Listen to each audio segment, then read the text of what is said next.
বা অন্য কিছু, মানে আমি সত্যি করে মানে আমি বলছে, তখন বলছে আমার যেন তেলের মধ্যে ডুবিয়ে রাখলে মাথাটা ভালো। এরকম করে প্রায় ১ সপ্তাহ ওকে ভীষণ যন্ত্রণা দিয়েছে, ভীষণ কষ্ট দিয়েছে। হ্যাঁ? তা দেওয়ার পর তারপর থেকে কি হলো, মাথা যন্ত্রণাটা ওখান থেকে নামতে শুরু করলো। জ্বালাটা। জ্বালাটা ওখান থেকে নেমে এসে ঘাড়ে আসলো। ঘাড়ে এসে কি জ্বালা, ওরে বাবারে! শুধু জল দিয়ে রাখছে, ওই ন্যাকড়া ভিজিয়ে, ভিজিয়ে ঘাড়ে দিচ্ছে। তারপরে কি হলো, ওই জ্বালা শির দ্বারা বেয়ে, বেয়ে আস্তে, আস্তে নেমে, নেমে কোমরে আসলো। কোমর থেকে তারপরে আস্তে, আস্তে ওটা, ওটা সম্ভবত ২ টো পা দিয়ে আসলো।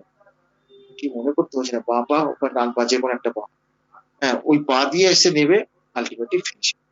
সে আজও পর্যন্ত আর মাথায় জ্বালা নেই। এমনি ব্যথা যন্ত্রণা, এই আজকেও ফোন করেছিল। ওই একটু সর্দি-ফর্দি লেগেছে, মানে মোটরসাইকেল চালিয়েছিল, নিতে ভুলে গেছিল, হেলমেট এই যে ছেলেটা যেটা, এই যে মাথার যন্ত্রণা যে ওইভাবে নাবে, মানে উপর থেকে নিচের দিকে এইভাবে মাথার যন্ত্রণা নাবতে কারো দেখি, জ্বালা এরকম কারো নাবতে আমি জীবনে দেখিনি।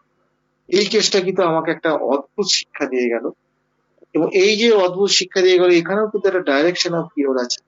আপওয়ার্ড থেকে ডাউনওয়ার্ডস, এটা হেডিং ল এর মধ্যে পড়ে। মানে একটা কথা মনে রাখবেন, সিম্পটম কমে গেল, মানে জ্বালাটা কমে গেল, অথচ তার নীতি ফলো করলো না, সেইটা কিন্তু কখনোই আরোগ্য না। বরঞ্চ এই ধরনের সাময়িক আরোগ্যগুলো বা এই ধরনের সাপ্রেশন হতে পারে, এগুলো ভয়ঙ্কর ক্ষতি করবে পেশেন্টের। কোথাকার ক্ষতি করবে? মাথা জ্বালাটা তো তার তো বাইরে ছিল, এবার সেন্টারে ঢুকে গিয়ে আক্রমণ করবে। উপরে যদি আমরা এই বদমাশিগুলো করি, আমরা যদি বুঝতে না পারি, বা আমাদের যদি এই 12 অবজারভেশন বা হেডিং ল বা সেকেন্ড প্রেসক্রিপশন, এগুলো যদি ভালো করে আমরা না বুঝতে পারি, তাহলে কিন্তু আমাদের কিন্তু পেশেন্টের সর্বনাশ আমরা করে দিই। এগুলো কিন্তু এমন একটা জিনিস, একবার দুবার করলে হয়। আজও আমরা সুযোগ পেয়ে এগুলো দেখি। হঠাৎ করে যদি উল্টে তুলটে পাতাটা চলে আসলো, ২-৩ পাতা পড়ে নিই। কেন পড়ে নিই? পড়তে গিয়ে আমাদের দেখেছি, সবসময় মনে হয় যে কোন জায়গাটা যেন আমার একটু আবছা হয়ে গেছিল, কোন জায়গাটা যেন একটু কম বোঝা হয়ে গেছিল। পড়লে কিন্তু আবার বুঝতে পারি, আবার ভাবি। এইগুলো বারে, বারে পড়া, এবং আমি আগামী দিনে সেকেন্ড প্রেসক্রিপশন আবার করাবো, আবার করাবো। আমি অন্য বই থেকে করাবো। এগুলো আমার মাথায় আছে। আর এই বেসিক জায়গাগুলো যদি ভালো করে না তৈরি হয়, তাহলে আপনি যত বড়ই পণ্ডিত হন, আপনি কিচ্ছু করতে পারবেন না। হোমিওপ্যাথি প্রয়োগই করতে পারবেন না। প্রয়োগ তো করলেন, যা হোক করে ১ম টা হয়ে গেল, পরে আটকে যাবেন। আর এই পরে, এবং পরে হচ্ছে ডাইরেকশন অফ কিউর। ডাইরেকশন অফ কিউর বা ডাইরেকশন, কি কোন ডাইরেকশন এ সিম্পটম চলছে। সেখানেও কিন্তু প্রতিটি পদে কিন্তু একদম চোখটি কিন্তু খেয়াল রাখতে হবে, সতর্ক থাকতে হবে। ওইটা আপনাকে বলে দেবে পেশেন্ট আরোগ্য হবে কি হবে না। ওই ল্যাবরেটরি টেস্টের ডাটা বলে দেবে না, ডাটা বলে দেবে না। ডাটা কখনো আরোগ্যের কথা বলে না। ক্যান্সারে তো আরোগ্য হয়। আমাদের বসুদেব ঘড়ই বলে একজন আছে। তিনি ওটা ডান দিক না বাঁ দিকে বেশ ভুলে গেছি। হ্যাঁ? ওটা তো আমরা ইয়েগুলো বার করতে পারলাম না। হ্যাঁ? উনি কিন্তু কার্সিনোসিন দিয়ে সারিয়েছেন। এইটা অনেকে আটকে ওঠে। ক্যান্সারের পেশেন্টকে কার্সিনোসিন দিয়েছে অনেকে, এরকম বহু নামজাদা চিকিৎসক বলে ক্যান্সারের পেশেন্টকে ওই কার্সিনোসিন দেওয়া যাবে না। ও বাবারে, বাবারে, বাবারে, বাবারে! খুব নামকরা লোক তো আরকি। এই নামটা আমি করতে চাই না, পাছে অশান্তি হয় বা তর্ক-বিতর্ক হয়। এগুলো সবই হচ্ছে, বহু চিকিৎসক আছে যারা এরকম উল্টোপাল্টা মন্তব্য করে, মানে আমাদের তরুণ শিক্ষার্থীদের গন্ডগোলে ফেলে। অনেকেই বলে নোসোর্স, দূষণ কমে দেওয়া যাবে না। যখন সিমিলিমাম ওষুধটা প্রেসক্রিপশন করার যখন যোগ্যতা আপনার এসে যাবে, তখন দেখবেন ২০০ দিয়ে কত পেশেন্টের কত সমস্যা। এগুলো এত ডিফেক্টিং ড্রাগ, যে ক্ষেত্রে কিছু, কিছু রোগের ক্ষেত্রে অ্যাগ্রাভেশন এর সম্ভাবনা থাকে। অথচ ওই যে মাথায় ভূত ঢুকে বসে আছে, ওষুধ কমে দেওয়া যাবে। এই ভূত যদি ঢুকে বসে থাকে, আপনি জানেন এইটা দিলে অ্যাগ্রাভেশন হতে পারে। এই রোগটা। কিছু, কিছু রোগের অ্যাগ্রাভেশন হয়, আপনারা তো জানেন। হ্যাঁ, কিছু, কিছু রোগের ক্ষেত্রে অ্যাগ্রাভেশন এর সম্ভাবনা প্রবল। জেনে শুনেও আমরা এই ভুলগুলো করি। কিন্তু আজকে যদি আমরা এগুলো একটু সতর্ক হয়ে কাজ করি, তাহলে কিন্তু হবে। মিনিমাম ডোজটা যেটা চিকিৎসার আরোগ্যের ক্ষেত্রে হোমিওপ্যাথি ডাক্তারদের মিনিমাম ডোজের ধারণাটাও কিন্তু আমাদের খুব মাথায় গেঁথে নিতে হবে। কেন গেঁথে নিতে হবে? এই মিনিমাম ডোজও কিন্তু এখানে একটা ক্রিয়েটিভ জায়গা আছে। আপনি ওই পেশেন্টের জন্য কিভাবে মিনিমাম করবেন, কোন উপায়ে মিনিমাম করবেন, এটাও কিন্তু একটা অদ্ভুত ভাবনার জায়গা, ক্যালকুলেশনের জায়গা, দূরদৃষ্টির জায়গা। যদি আপনারা না করতে পারেন, সঠিক ওষুধ নির্বাচন করেও পেশেন্টটা হাতছাড়া হবে, অথবা পেশেন্টটা কোনো কসাইয়ের হাতে গিয়ে পড়বে, পড়ে গিয়ে সিমটম 12টা বাজিয়ে দিয়ে পেশেন্টেরও 12টা বাজিয়ে দিবে। সেই জন্য আমাদের কিন্তু শুধুমাত্র চিকিৎসক হলে হবে না, দক্ষ চিকিৎসক হলে হবে না। দক্ষ চিকিৎসক হওয়ার সঙ্গে সঙ্গে আমাকে ভাবতে হবে যে পেশেন্টটা যে আমার কাছে এসছে সে যেন রিলিফ পায়। রিলিফ মানে কি? হোমিওপ্যাথিক্যালি রিলিফ। হোমিওপ্যাথিক্যালি রিলিফ, যেকোনো উপায়ে রিলিফ না। আমাদের হোমিওপ্যাথির যে মূল নীতি নিয়ম আছে সেই নিয়মের ভিত্তিতে যাতে আরোগ্য লাভ করে, আরাম পায়, সেইটা আমাদের কনফার্ম করতে হবে। এইটা কিন্তু এত সহজ কাজ নয়। দিনের পর দিন প্র্যাকটিস করতে করতে আপনি আসবেন। তাহলে সেই ক্ষেত্রে কিভাবে আসবেন? না, আপনার যে সাকসেস বলে যেগুলোকে মনে করছেন সেগুলোকে অর্গাননের আলোকে চুলচেরা বিচার করতে হবে। চুলচেরা বিচার করে যদি আপনি বুঝতে পারেন যে আপনি প্রেডিকশন করছেন বা সাবমিশন করে দিচ্ছেন, সেখান থেকে আমাদের শিক্ষা গ্রহণ করতে হবে, করে প্রকৃত আরোগ্যের রাস্তায় আমাদের এগিয়ে চলতে হবে।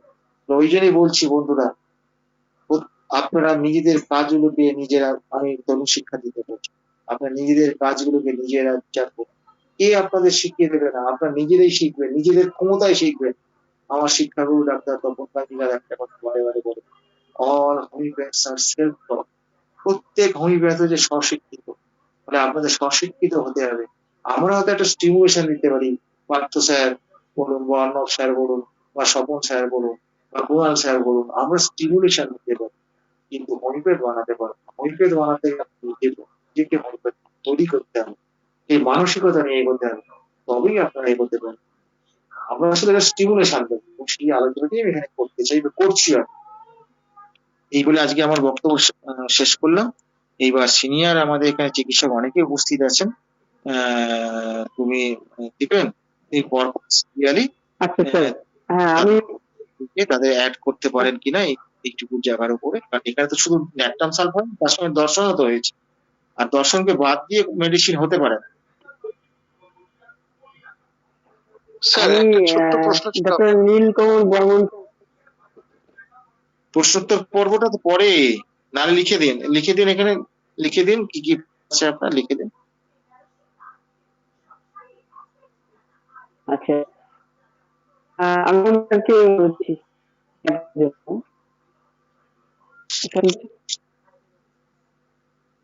Doctor Nilkamal Barman sir. হ্যাঁ, হ্যালো, বলছি হেনরি ফোর্ড হেনরি ফোর্ড এক জায়গায় বলেছেন যে যে শেখা থামিয়ে দেয় সেই হচ্ছে বৃদ্ধ, তার বয়স যাই হোক 80 অথবা 20। আর যে শিখতে চায় সেই হচ্ছে তরুণ থেকে যায়। সেই হিসেবে ডক্টর অমরনাথ চক্রবর্তী স্যারকেই আমার সব থেকে বেশি তরুণ বলে মনে হচ্ছে, এবং উনি আমাদের তারুণ্য ফিরিয়ে দিচ্ছেন। এইটুকু বলি তাকে ধন্যবাদ জানাচ্ছি, কারণ উনি যেভাবে উদ্দীপ্ত করছেন ছাত্রদেরকে শেখার জন্য, সেটা অবলীলায়, কি বলবো, এটা খুব বড় প্রচেষ্টা। এবং আমি খুব উষ্ণতা অনুভব করছি শীতের রাতেও, যে উনি আমাদেরকে বেশ এগিয়ে নিয়ে যাচ্ছেন। তো ব্রায়োনিয়া, এবং আজকে যেটা সব থেকে ভালো লাগলো, ব্রায়োনিয়া ভার্সেস আর্সেনিকের একটা বিপরীত ধর্মী চরিত্র একই রোগীর মধ্যে কিভাবে একে অন্যকে ছাপিয়ে যায়, এবং আমরা কিভাবে তার ভুল ব্যাখ্যা করি, বা চিন্তা ভাবনা বয়সের সাথে সাথে কিভাবে আমাদের বদলে যায়, এবং অনেক সময় রুগীকে ঠিক চিনেও আমরা চিনতে পারি না। এটা যে কি একটা মারাত্মক কঠিন জায়গা আজকে অ্যানালাইসিস করলেন, সেটা শুধু আজকের ক্ষেত্রে কেন, অনেক সময় আমাদের চিকিৎসক জীবনে এই বিপরীত ধর্মী 180 ডিগ্রি বিপরীত ধর্মী বেশ কিছু লক্ষণ একটা রোগীর মধ্যে যখন পাই, তখন কিন্তু আমরা বেশ খুব চিন্তিত হয়ে উঠি, এবং ওখান থেকে বেরিয়ে আসাটা কিন্তু সত্যি খুব কঠিন হয়ে যায়। আর এটা তো প্রত্যেকটা দিন আমাদেরকে শিখতে হবে। এই প্রসঙ্গে আজকের একটা এতে আমি কখনো নিজের রোগীর কথা বলি না, কিন্তু আজকের একটা না বলে পারছি না, কারণ এই আর্সেনিক ভার্সেস ব্রায়োনিয়ার মতো কেস আমার জীবনে একটা সময় ঘটেছিল। তখন জাস্ট প্র্যাকটিসে 2 থেকে 3 বছর। তখন আমাদের ভিতরে একটা অন্য ধরনের চিন্তা ভাবনা থাকতো, যে একটা মানে কি বলবো, নিয়মের বাইরে গিয়ে একটা প্রেসক্রিপশন করা যায় কিনা। মনে করুন আর্নিকার চোটের কথা, না আর্নিকা না দিয়ে আমরা কিছু দিতে পারি কিনা, বা প্রচন্ড জ্বর সর্দি কাশিতে রুগী এসেছে, ব্রায়োনিয়া না দিয়ে অন্য কিছু ভাবি কিনা। তো ঘটনাচক্র হয়ে গেছিল কি, তখন ওই জাস্ট 2-4 বছরের প্র্যাকটিস আমাদের এখানে একটা ঠিক পাঠান পাড়া বলবো না, এটাকে কি বলবো, কাবুলিয়ালারা যে জায়গায় এসে থাকেন আর কি, আমাদের এন্টালিতে ওখানে। তো ওখানে আমার বেশ কিছু কাবুলিওয়ালা পেশেন্ট আছে। তো হঠাৎ আমার ডাক পড়েছিল যে একটা ছেলে ওদের ছেলে বলতে ওরা যেটা বলতে চাইছে সেটা হচ্ছে জাস্ট আমাদের একজন জুনিয়র এসেছে, সে আফগানিস্তান থেকে এসেছে। তো তার অনেকদিন থেকে জ্বর সারছে না, বেশ কিছু ওষুধ দেওয়া আছে, যেহেতু আমি ওনাদের কয়েকজনেরই ট্রিটমেন্ট করেছি। তো আমার ডাক পড়েছিল, তো আমি গিয়েছিলাম। তো গিয়ে দেখলাম তারা ঠিক এখানে যেরকম ডরমেটরি, সেরকম সবাই একটা বড় ঘরের ভিতরে এক কোনা করে রান্না করে খাচ্ছে, কি আছে সেই লোটা কম্বল টম্বল সবকিছু নিয়ে আছে, তারা যেভাবে থাকে। তো যে ছেলেটা চিকিৎসার জন্য আমাকে ডাকা হয়েছিল, সেটা দেখলাম যে লেপ মুড়ি দিয়ে শুয়ে আছে, তার বয়স ওই 27-28 বছর হবে। কি হয়েছে না, জ্বর হয়েছে পুরো। রোগের ক্লিনিক্যাল ফিচারটা আজকে আমার মনে নেই, কিন্তু এইটুকু মনে আছে যে ওই 26-27 বছরের ছেলেটি শুয়ে আছে চুপ করে চাদর মুড়ি দিয়ে, এবং আমি তার মুখের দিকে তাকিয়ে দেখলাম যে চোখের কোণ দিয়ে বেশ জল পড়ে যাচ্ছে। তো ভালো ব্যাপার, যেটুকু আমি হিন্দি বলতে পারি, আমি তার পাঠান ভাষা জানি না, আফগানিস্তানের ভাষা জানি না, আমাদের মতো করে হিন্দি বলে। তো তখন জিজ্ঞাসা করায়, একটু একটু ইনকোয়ারি করার পরে তখন ওই যে ভেবে যাচ্ছি, না ব্রাইনি আমি দেবো না, জেলসিমিয়ামও দেবো না, চুপচাপ বসে থাকলো, আমি কিন্তু অন্য কোনো ওষুধ দেবো না। খোঁজ নিতে গিয়ে জানলাম, কতদিন এসেছো ভাই, যখন খোঁজ টোজ নিলাম যে আজকে 6-7 মাস আমি এসেছি, এবং তারপর থেকে আমি অসুস্থ, আজকে অসুস্থতাটা আমার সব থেকে বেশি। আরেকটু ইনকোয়ারি করতে গিয়ে জানলাম যে তুমি কাঁদছো কেন। যখন জিজ্ঞাসা করেছিলাম যে বকেছে কেউ, বা ওই যে কাকা টাকা সব বলে, না এরকম তারা কেউ বলেনি, আমার খুব অনেকটা কষ্ট হচ্ছে। কি কষ্ট, দেশ ছেড়ে আছে বলে?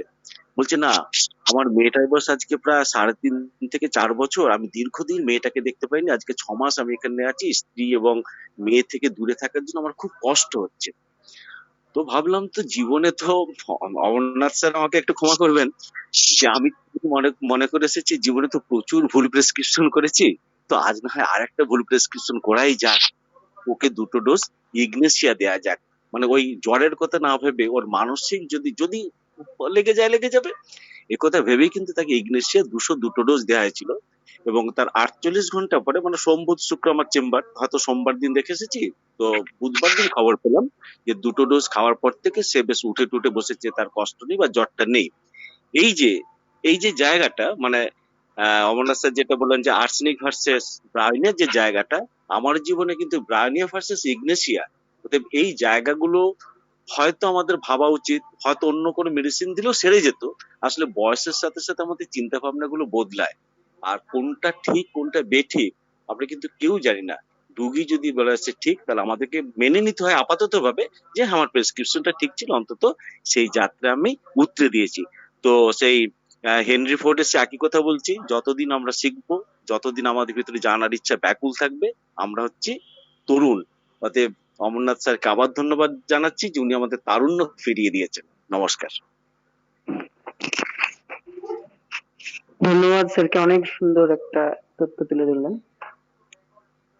আচ্ছা, আমি তপন ঘোষ স্যারকে অনুরোধ করছি কিছু বলার জন্য।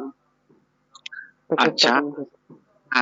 প্রথমেই এক্ষুনি যিনি বললেন, খুব সুন্দর বললেন।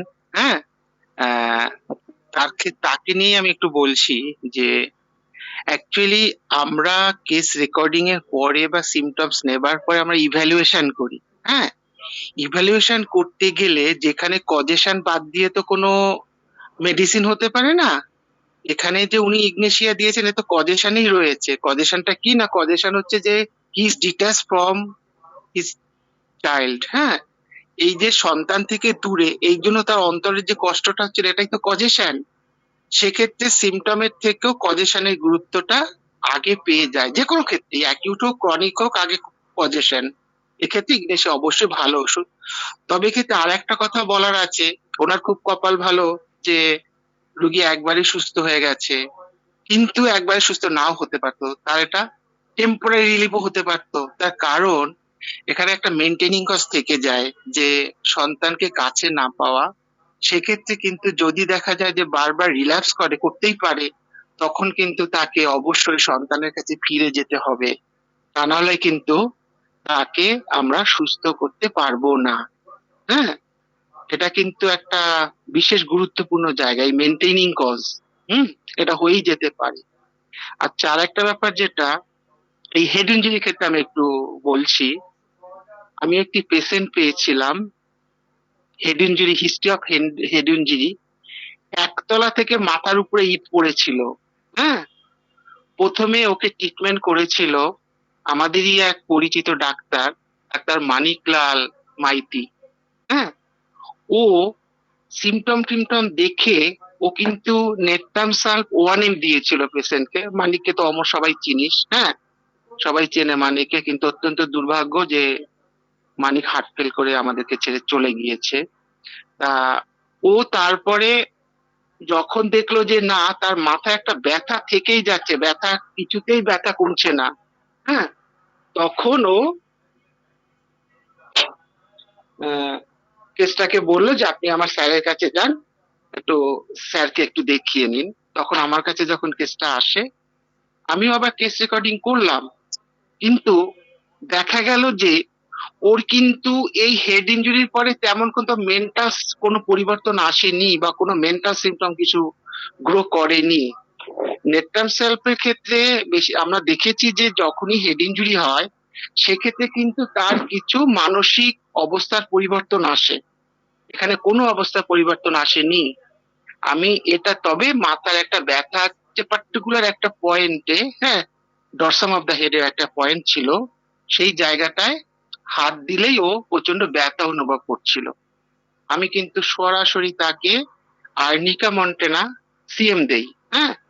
আর একটা ব্যাপার যে জুনিয়র ডাক্তারদেরকে যেটা একটু বলছি, সিনিয়রদের জন্য নয়, যে কোনো ইনজুরির ক্ষেত্রেই কিন্তু হায়ার পোটেন্সি ভালো কাজ করে, হ্যাঁ, সেটা মেন্টাল ট্রমা হোক বা ফিজিক্যাল ট্রমা হোক। হ্যাঁ, মেন্টাল ট্রমার ক্ষেত্রেও কিন্তু হায়ার পোটেন্সি ভালো কাজ করে, ফিজিক্যাল ট্রমাতেও তাই। হ্যাঁ, সেই জন্য ওই যে তপন কাঞ্জিলাল স্যারের কথা বারবার বলে, স্যার অনেকদিন আগে আমাদেরকে বলেছিলেন যে সবসময় ঘরে, হ্যাঁ, আর্নিকা মন্টেনা, কস্টিকাম, হ্যাঁ, নেটথামসার, এদের একদম হায়ার পোটেন্সি গুলো বক্সে রাখতেই হবে, হ্যাঁ, ইনজুরির ক্ষেত্রে জন্য। তারপরে ওই ওকে আর্নিকা মন্টেনা সিএম দেবার পরে কিন্তু মোটামুটি ভাবে মাস দেড়েকের মধ্যে পুরো ব্যথাটা চলে যায়, হ্যাঁ। তাহলে হেড ইনজুরির ক্ষেত্রে যদি মেন্টাল সিমটম আসে তবেই কিন্তু খুব ভালো কাজ করে, তা না হলে কিন্তু ইনজুরির ওষুধগুলো, এবং ইনজুরির ক্ষেত্রে তো আর্নিকা অবশ্যই সবার আগে একটা কাজ করে, আর্নিকাটা এসে যায়, হ্যাঁ। আর আরেকটা কথা যেটা বলা হচ্ছিল যে ওই অমর বলছিল যে অবজেক্টিভ এবং সাবজেক্টিভ সিমটম, যে হ্যাঁ, অবজেক্টিভ সাবজেক্টিভ সিমটম এটা কেবলমাত্র সিমটম বুঝবার জন্য ক্লাসিফিকেশন, এটা কেবলমাত্র ক্লাসিফিকেশন, কিন্তু ঔষধ সিলেকশনের ক্ষেত্রে কিন্তু দুটোরই সমান গুরুত্ব পেয়ে যেতে পারে, দুটোরই সমান গুরুত্ব হয়। যদিও ধরে নেওয়া হয় যে পেশেন্ট যা বলছে সেটাই গুরুত্ব, কিন্তু বহু ক্ষেত্রে দেখা যায় যে পেশেন্ট হয়তো সে সিমটম দিতেই পারছে না, তখন কিন্তু মানে ওই অবজেক্টিভ সিমটমের কিন্তু গুরুত্ব দিতেই হয়। আর এবার একটা এই যে ব্রায়োনিয়ার কথা, এই অমর, হুম। অমর, হ্যাঁ, বল। তোর কথাই বলছি, হ্যাঁ, হ্যাঁ, বল। ব্রায়োনিয়া, বল। হ্যাঁ বলছি কিন্তু তোর কথাই। হ্যাঁ, ঠিক আছে। একদিন অমর চেম্বার থেকে ফিরেছে, চেম্বার থেকে ফিরে ও একদম বিছনায় প্রস্ট্রেটেড, একদম চুপচাপ পড়ে গেছে। আর সেই লকডাউন, এই মধ্যে করোনা তখন লকডাউন, আমরা তখন চেম্বার টেম্বার করতে পারছি না প্র্যাকটিক্যালি। আমি তো প্রচন্ড ভিকটিম হয়েছিলাম, ফিনান্সিয়ালি ভিকটিম। তা অমর এরকম একটা অসুস্থ হওয়া পড়াতে, হ্যাঁ, মানে একদম কাছের জলজান্ত উদাহরণ ব্রায়োনিয়ার, অমর অসুস্থ হয়ে পড়াতে ওর মিসেস আমাকে ফোন করে, তপন দা কি করবে, এই ব্যাপার। আমি শুধু অমরকে জিজ্ঞেস করলাম, কারণ সেই সময় তো আমাদের প্র্যাকটিক্যালি প্রত্যেকে ফিনান্সিয়ালি হ্যাম্পার্ড। আমি ওকে জিজ্ঞেস করলাম এই জন্য কোনো কষ্ট ফাষ্ট, এই জন্য কোনো ব্যাপার আছে কিনা। ও কোনো রকমে বললো যে না না তা নয়, ওর কথা বলতে ভালো লাগছে না। তখন ব্রায়োনিয়ার 200 খাওয়ানো হয়েছিল, এবং পরের দিন কিন্তু আমার পুরোপুরি নর্মাল হয়ে গিয়েছিল, হ্যাঁ। কাজেই মানে এই যে অবজারভেশন, হ্যাঁ, এই যে অবজারভেশন, এই অবজারভেশনটা কিন্তু আমাদের কাছে প্রচন্ড গুরুত্বপূর্ণ, হ্যাঁ। এবং অবজারভেশনটা কিন্তু একটা কথা বারবার আহ, বলতে হয়, সেটা হচ্ছে যে অবশ্যই সেটা লজিক্যাল হতে হবে। আর আরেকটা ব্যাপার, ক্রনিক কেসের ক্ষেত্রে তো অবশ্যই তো মায়াজমেটিক অবস্থাটা দেখতে হবে। এখন অ্যাকিউট ডিজিজও কিন্তু, অ্যাকিউট এক্সারবেশন সেটাও কিন্তু এই মায়াজমেটিক কজ, হ্যাঁ। আর এই নেটটাম সাব যেটা পড়া হচ্ছে, এটা একটা অপূর্ব ড্রাগ, হ্যাঁ। এবং নেট্টাম সালফের ভেতরে আমরা মানে সাইকোটিক মায়াজমের যে সিমটম গুলো এত প্রমিনেন্ট, যেটা কিন্তু থুজা বা মেডোরিনামও কিন্তু আমরা সেই সিমটম গুলো পাই না। মেডোরিনাম পড়তে গেলে অনেক সময় মনে হয় যেন সালফার। বহু মেডোরিনামের পেশেন্টকে সালফার এবং নেট্টামিউর থেকে আলাদা করা খুব কষ্টকর হয়ে পড়ে মেডোরিনামে, যদি এটা একটা বড় সাইকোটিক। এবং থুজাটাও কিন্তু সাইকোটিক বটে, কিন্তু এত প্রমিনেন্ট সেন্টার, বিশেষ করে কেন যে এক্ষুনি পড়া হচ্ছিল, কেন যে আরো আমরা পরে পড়বো, পরে আরো যে রয়েছে, এই মেডোরিনাম কিন্তু একটা অতি অদ্ভুত মানে সাইকোটিক মায়াজমের মেডিসিন। এবং মেডোরিনামের যদি মেন্টাল সিমটম মুখস্থ করে রাখতে পারেন জুনিয়র ডাক্তাররা, তাহলে জেনে রাখবেন আপনারা কিন্তু সাইকোটিক মেডিসিনের অনেক, সাইকোটিক মায়াজমের অনেক কিছু শিখে গেলেন। খুব সুন্দরভাবে সাইকোটিক মায়াজমটা বুঝতে পারবেন, যেটা কেন্টের থুজাতে তো কেন্ট তো খুব কমই আলোচনা করেছেন, মেডোরিয়ামও খুবই কম। হ্যাঁ, কিন্তু নেটটাম স্যার কিন্তু অনেকটাই বলেছেন। এবং সাইকোটিক মেডিসিনের ভেতরে তাই সকলকে জুনিয়র থেকে একটা কথা বলবো যে আপনারা অতি অবশ্যই কিন্তু নেটটা খুব গুরুত্ব সহকারে পড়বেন, বিশেষ করে মেন্টাল পার্ট। তাই নয়, অন্যান্য জায়গায় যে মডালিটিস গুলো নেটটাম সালফেট রয়েছে, হ্যাঁ, সেই মডালিটিস গুলো কিন্তু একটা অদ্ভুত সাইকোটিক মায়াজামের বিশেষত্ব। এবং তাই আমি একটা কথা সবসময় বলি, হ্যাঁ, আমার বন্ধুরা তো জানেই, অমর, পার্থ, আমরা তো শুধু বন্ধু নয়, আমরা ক্লাসমেট, আমরা একসাথে একই কলেজে পড়েছি, একসাথে বড় হয়েছি, একসাথে কেসি দাসের কাছে গেছি, তপন কাঞ্জিলালের কাছে গেছি। হ্যাঁ, এবং সেই জন্য আমরা একইভাবে পরস্পরকে জানি তো। এবং এই যে অন্যান্য যে মডালিটিস গুলো নেটটাম সার্ফের পাওয়া যায়, সেগুলো কিন্তু টোটালি সাইকোটিক। তবে এই যে ডালনেস নিয়ে যে কথাটা আলোচনা হচ্ছিল, যে হ্যাঁ, অতি অবশ্যই ডালনেস আমাদের মানে এই সাইকোটিক, এই সিফিলিটিক মেডিসিনের অবশ্যই যে ডাল সালকি, হ্যাঁ, এইসবগুলো সিফিলিসের হলেও সাইকোটিকেরও কিন্তু ডালনেস ব্যাপারটা আমরা পাই। এবং সাইকোসিসের ভিতরে ডালনেসটা বেশিরভাগই আসে, এটা কিন্তু মানে তার অমনোযোগিতার জন্য। সে মনোযোগ দিতে পারে না, সে মনোযোগ দিতে পারে না বলেই সে খেই হারিয়ে ফেলে। হয়তো একটা একটা জিনিস পড়তে, সে পড়তে পড়তে সে অন্য জগতে চলে গেল, একটা সিমটম বলছে, সে বলতে বলতে অন্য জগতে চলে গেল। সেই জন্য সে কি হচ্ছিল না হচ্ছিল সেই জায়গাটা সে বুঝতে পারে না বা রিয়েলাইজ করতে পারে না। যার জন্য কিন্তু সাইকোটিক মেডিসিনের ভেতরেও একটা, সাইকোসিসের ভেতরে কিন্তু একটা ডালনেস ব্যাপারটা থেকে যায়। সেই জন্যই কিন্তু কেন সাহেব, হুম, মানে মেডোরিনামের ক্ষেত্রেও ডালনেস সিমটমটা অ্যাড করেছেন। হ্যাঁ, আমি এইটুকু বলেই শেষ করলাম। আচ্ছা, দীপেন, দীপেন কালকে আমাদের লাইভ ক্লাস আমাদের এই আশরাফুল স্যার, সেটা একটু দেখে ঘোষণা করে দাও আমাদের ওই হ্যাঁ। এর মধ্যে বক্সে, সাগর ওটা দিয়েছে, এটা খুব সুখবর, হ্যাঁ। অনেকদিন পরে ক্লাস আশরাফুল স্যারের। হ্যাঁ, এটা স্যারই লিখে পাঠাইছে স্যার। হুম, ওটা, আচ্ছা, হ্যাঁ ওটা পড়ে শুনিয়ে ঘোষণাটা সকলে সকলে পোস্টটা করে দিবেন যার যার টাইম লাইনে। আচ্ছা, হ্যাঁ আগে আমি পুরো আমরা শেয়ার ঘোষণাটা আমি করেছি। আচ্ছা, কালকে 29শে নভেম্বর সোমবার আমাদের শ্রদ্ধেয় ডক্টর আশরাফুল হক স্যারের ফেসবুক লাইভ পেজে, আমাদের যে হোমিও দর্পণ পেজ আছে সেই পেজে লাইভ লাইভ আসবেন স্যার, অ্যাব্রোটেনাম ওষুধ নিয়ে আলোচনা করবেন। সকলে উপস্থিত থাকবেন, আমন্ত্রণ রইল সকলের প্রতি।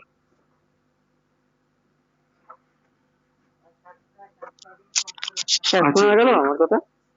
হ্যাঁ এই যে হ্যাঁ। এটা আমার ঢুকবো কোথা দিয়ে? এই যে নিচে যেটা, এই যে এইচটিপিপি কি সব আছে যেন, এইটা টিপে এটা তো উড়ে যাবে একটু পরেই। জি স্যার, ওটাই আমাদের দর্পণ গ্রুপ। আর ওটা তাহলে তুমি একটা ইয়ে দিতে পারবে না, লিংক ফেসবুকে অ্যাড করতে পারবে না? ফেসবুকে অ্যাড করে দাও, অ্যাড করে আমরা ওখান থেকে শেয়ার করে নিতে পারবো।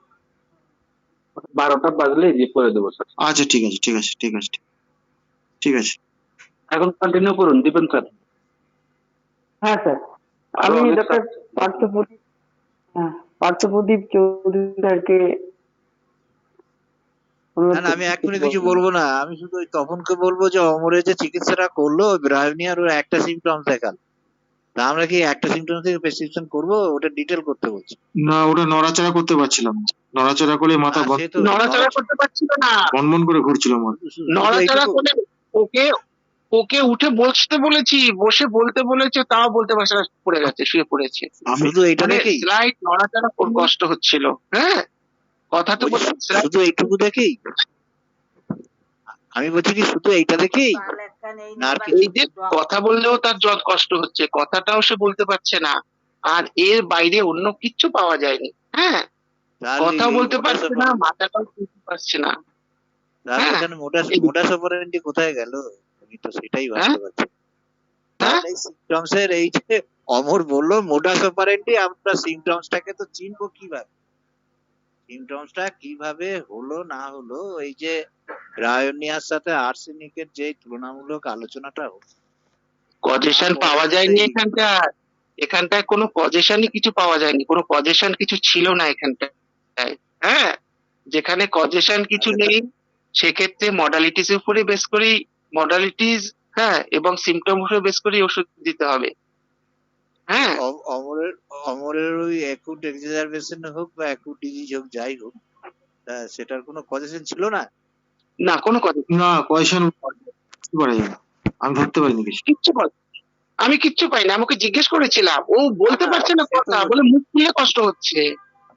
হ্যাঁ, আমি এই যে সব- mortality, হ্যাঁ, আমি জানিস, আমি ওই বাস স্ট্যান্ড থেকে যে আমি কিভাবে হেঁটে হেঁটে এসছি আমি নিজেই জানি না। হ্যাঁ, হ্যাঁ, ও বললো যে ওর কি ভেতরেও বলতো, নেই, ওর ভেতরেও ছিল আমরা না। সাধারণত দেখি যে acute exacerbation of chronic disease হোক বা অ্যাকুট ডিজিজ হোক, ইউজুয়ালি তার একটা এক্সাইটিং কজ থাকে।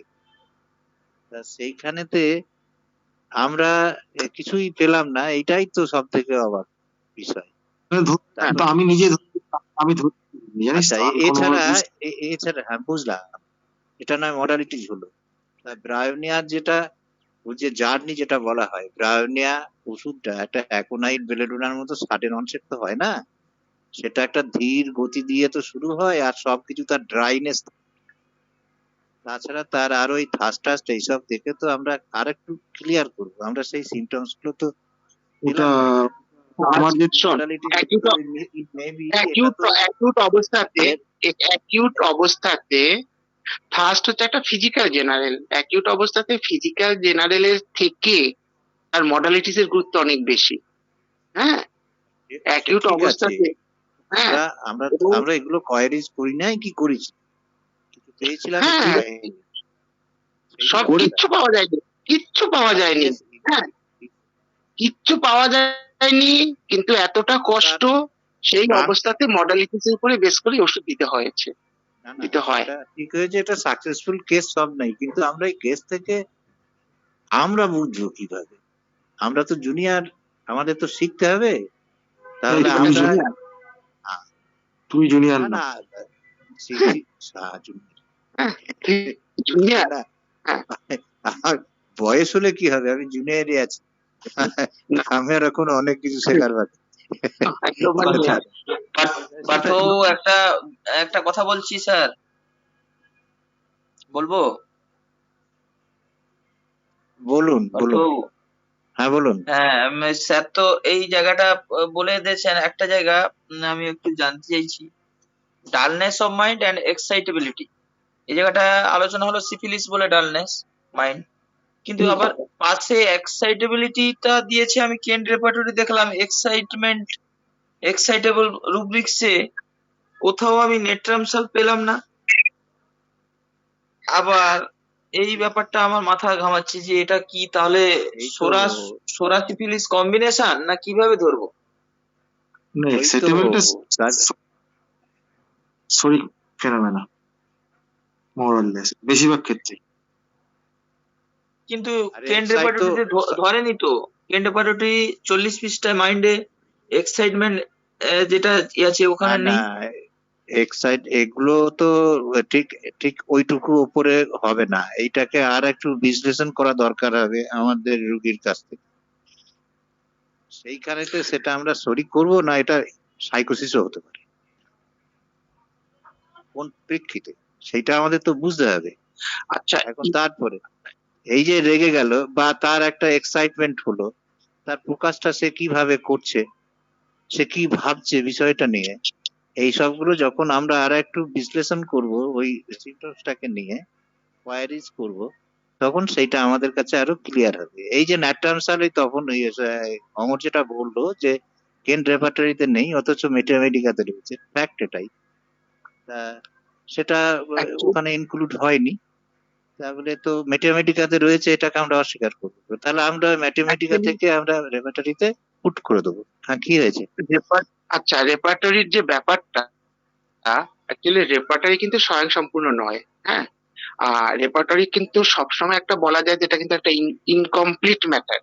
হ্যাঁ, যার জন্যে আহ, যখন আমরা নূতন করে কোনো সিমটম পাই না কেন, বহু সিমটম দেখা যায় যেটা মেটেরিয়াতেও নেই, রেপার্টরিতেও নেই, অথচ আমরা ওষুধ দিলাম, ওষুধ দেওয়ার পরে রুগী সুস্থ হয়ে গেল, সেই সিমটমটা তার চলেই গেল, কষ্টটা চলেই গেল, সেটা কিন্তু আমাদেরকে রেপার্টরিতে অ্যাড করে নিতে হয়। এই জন্য কিন্তু রেপার্টরি বইয়ের রেপার্টরি বইয়ের পরের দিকে কেটে ওখানে কিছু জায়গা রাখা থাকে, জায়গা রাখা আছে, বহু রেপার্টরিতে জায়গা রাখা আছে। সেটা কেন না, সেটা অ্যাড করবার জন্য। আর এই অ্যাডের ব্যাপারটা অমরের থেকে ভালো বোধহয় কেউ করেনি। অমরের রেপার্টরি দেখলে বোঝা যাবে যে কি আন্দাজে রেপার্টরির জন্য পরিশ্রম করেছে, সব রেপার্টরি কেন্টের মধ্যে ঢুকিয়ে দিয়েছে। হ্যাঁ, এই জায়গাগুলোকে অ্যাড করতে হবে। হ্যাঁ, শুধু তো কেন্টের এটা তো কাছের বন্ধু তো। বনিং আমার খুব হোসেন কাছের এইটাকে, বন্ধু। বনিং হোসেন এই জায়গাতে একটা 4 নম্বর করলেন এই ক্লিনিক্যাল সিমটমস দেখে। এইটা তো ঠিকই, এইভাবে এন্ডিস্ট হয়। আর এখন তো ফিলোসফিটা খুব ভালো বলছে, ম্যাথমেটিকা খুব ভালো বলছে। আমরা এক সময় তো মানে রেপার্টারি তো মাস্টার ছিল, রেপার্টারি দেখেই সবকিছু করতে হতো। আমি সব শিখে গেছি, আমি সব শিখে গেছি, রেপার্টরি এত শিখে দিত, আমি সব শিখে গেছি। হ্যাঁ, হ্যাঁ, কিন্তু না, অমরের একটা প্রচন্ড আগ্রহ ছিল, সেই সময় রেপার্টারির উপরে একটা বিশাল দখল অর্জন করেছিল অমর, এটাকে একদম অস্বীকার করা যাবে না। কিন্তু রেপার্টরি কিন্তু সুপ্রিম অথরিটি নয়, সুপ্রিম অথরিটি হচ্ছে মেটেরিয়া মেডিকা। আর এখন তো মেটেরিয়া মেডিকাও লাগে না, এখন তো অর্গানন আর ফিলোসফি দিয়ে মেডিসিন সিলেকশন হয়ে যায়। হ্যাঁ, এই জায়গাটায় আসাটা অত সোজা নয়, এই জায়গাটা আসতে গেলে। আর হ্যাঁ। রেপার্টারি, তবে আমি তো রেপার্টারিটা লিখতেই গেছিলাম, আমি তো রেপার্টারি একটা পাবলিশ করবো ভেবেছিলাম, আমার যা তৈরি আছে মেটেরিয়ালস। কিন্তু তপন কাঞ্জিলাল আমাদের স্যার এমন ভুল কয়েকটা ধরে দিলেন, ওই ফালতু ছাপিয়ে ওখানে তোর ওই পয়সাটা নষ্ট করবি কেন, ওটা কাজে রেখে দে, চিকিৎসা কাজে লাগে। এমন পয়েন্টে ভুলটা ধরেছেন, তখন দেখলাম না, এ তো করে লাভ নেই কিছু। তা উনি ওটা আমাকে ডিসকারেজ করার জন্য করেন, তুই পরিশ্রমটা করেছিস ঠিক আছে, শুধু রেপার্টারি নয়, কয়েকটা রেপার্টারি নয়, তার সঙ্গে তো প্রায় গোটা 20-22 মেটেরিয়াল তো ছিল। মেটেরিয়াল তো আমি ওখানে সব জয়েন করেছি। আমি যে ভুলটা করেছিলাম, মেটেরিয়াল যে জয়েনটা করেছি, ধর সেই মেটেরিয়াল কোন মেটেরিয়াল থেকে জয়েন করেছি সেই নামটা আমি ওখানে লিখে, এটা একটা মারাত্মক ভুল। আমাকে সোর্স না দিতে পারলে আমার পাবলিশ করে তো লাভ নেই না, ওইটা একটা মারাত্মক ভুল, যেটা কাঁচা হাতের কাজ হয়ে গেছে আমার। আমি এভিডেন্সটা ভীষণ দরকার, আমি কোথা থেকে নিলাম এটা, কোথা কে থেকে দিল নিলাম? আমাকে? এবার ধর এভিডেন্স এইবার নতুন করে আমি কি করে বল দেখিনি, 21টা মেটেরিয়াল থেকে কোথা থেকে কাকে ঢুকিয়েছি, এ কি বার করা সম্ভব? বছর 5 আমি খেটেছি, মানে গাধার মতন খেটেছি, গাধার মতন কাজও করেছি, দুটোই করে। গাধার মতো প্র্যাকটিস করেছিস। হ্যাঁ, আমরা সবাই গাধা ছিলাম, কারণ আমরা সবাই ওই মেকানিক্যাল প্র্যাকটিশনার ছিলাম একটা সময়। সিমটম দেখেই ওষুধ দিয়ে দিতাম মেট্রোপটেমিয়া, কিন্তু প্রসিডিউরটা তো সম্পূর্ণ ভুল। হ্যাঁ, একদমই ভুল। এবং এখনো সত্যি কথা বলতে বহু ছেলে মেয়ে নিজেদের সর্বনাশ করে ফেলেছে শুধুমাত্র নিজেদেরকে রেপার্টরির মধ্যে ডুবিয়ে রেখে। হ্যাঁ, তারা ফিলোসফি বুঝতে পারছে না, তারা অ্যাকচুয়ালি ফিলোসফি, মেটেরিয়া মেডিকা ইত্যাদি গুলো তারা ভুলেই যেতে বসেছে। কয়েকদিন আগে এক ডাক্তার আমাকে ফোন করে বলছে কি, স্যার আমাদের সাথে একজন চাকরি করছে, হ্যাঁ, সে বলছে, সে কিন্তু সরকারি ডাক্তার, সরকারি হেলথ সেন্টারের ডাক্তার। সে বলছে স্যার ও বলছে ওর কাছ থেকে যদি মেটেরিয়াম রেপার্টরিটাকে সরিয়ে নেওয়া যায়, ও কিন্তু কোনো পেশেন্টকে একটা ওষুধ দিতে পারবে না। এইরকম অবস্থা তৈরি হয়ে গেছে রেপার্টরি ঘেটে ঘেটে। হ্যাঁ, তপন কাঞ্জিলাল একদিন, আমি প্রশ্ন হচ্ছিল, তারপরে স্যারকে বললাম যে মানে মেডিসিন সিলেকশন, বলছে ওরে পাগল, এখন আর মেটেরিয়া মেডিকাও কাজে লাগায় না রে, এখন ওই মানে ফিলোসফি আর কনিক মায়াজম আর কনিক ডিজিজের উপরে প্রেসক্রিপশন হয়ে যাচ্ছে। এখন বুঝতে পারলাম যে কথাটা স্যার তখন কত গুরুত্বপূর্ণ বলেছিলাম, আর এখন আমাদের ওইভাবেই প্রেসক্রিপশন হয়ে যায়। হ্যাঁ, ওই জায়গাটা আসার তো সোজা নয়, রেপার্টারিতে স্যার কি আছে? একটু অন্য অমরনাথ জিনিস স্যার, বলতাম আমি মানিক স্যারের উদ্দেশ্যে হ্যাঁ। যে অমরনাথ মানিক স্যার স্যার, যে আমি তাই বলছিলাম। স্যার রিপন স্যার একটা কথা বলছিলেন, রিপন স্যারের কথাটা শুনে আমি বলছি।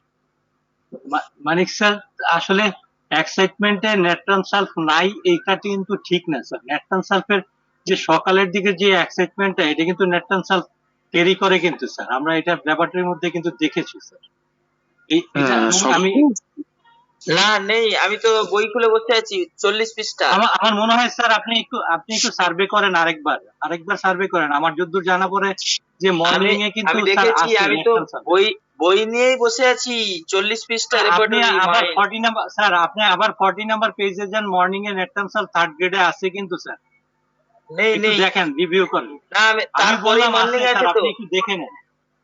না না, রিপন স্যার হ্যাঁ, ঠিকই বলছেন, মর্নিং এ আছে, থার্ড মর্নিং গ্রেডে আছে, থার্ড আছে গ্রেডে। আছে আছে স্যার আমি কিন্তু বলছি third থার্ড grade এ গ্রেডে, আমি বলি নাই যে সে ফার্স্ট। আর মেডিসিনের first grade, second grade, third grade গুলো ইস্যু না, ইস্যু হচ্ছে যে মেডিসিনটা আসলে ওই প্রবলেমটাকে কভার করে কিনা, এটাই হচ্ছে আমরা যেটা ভাবি স্যার।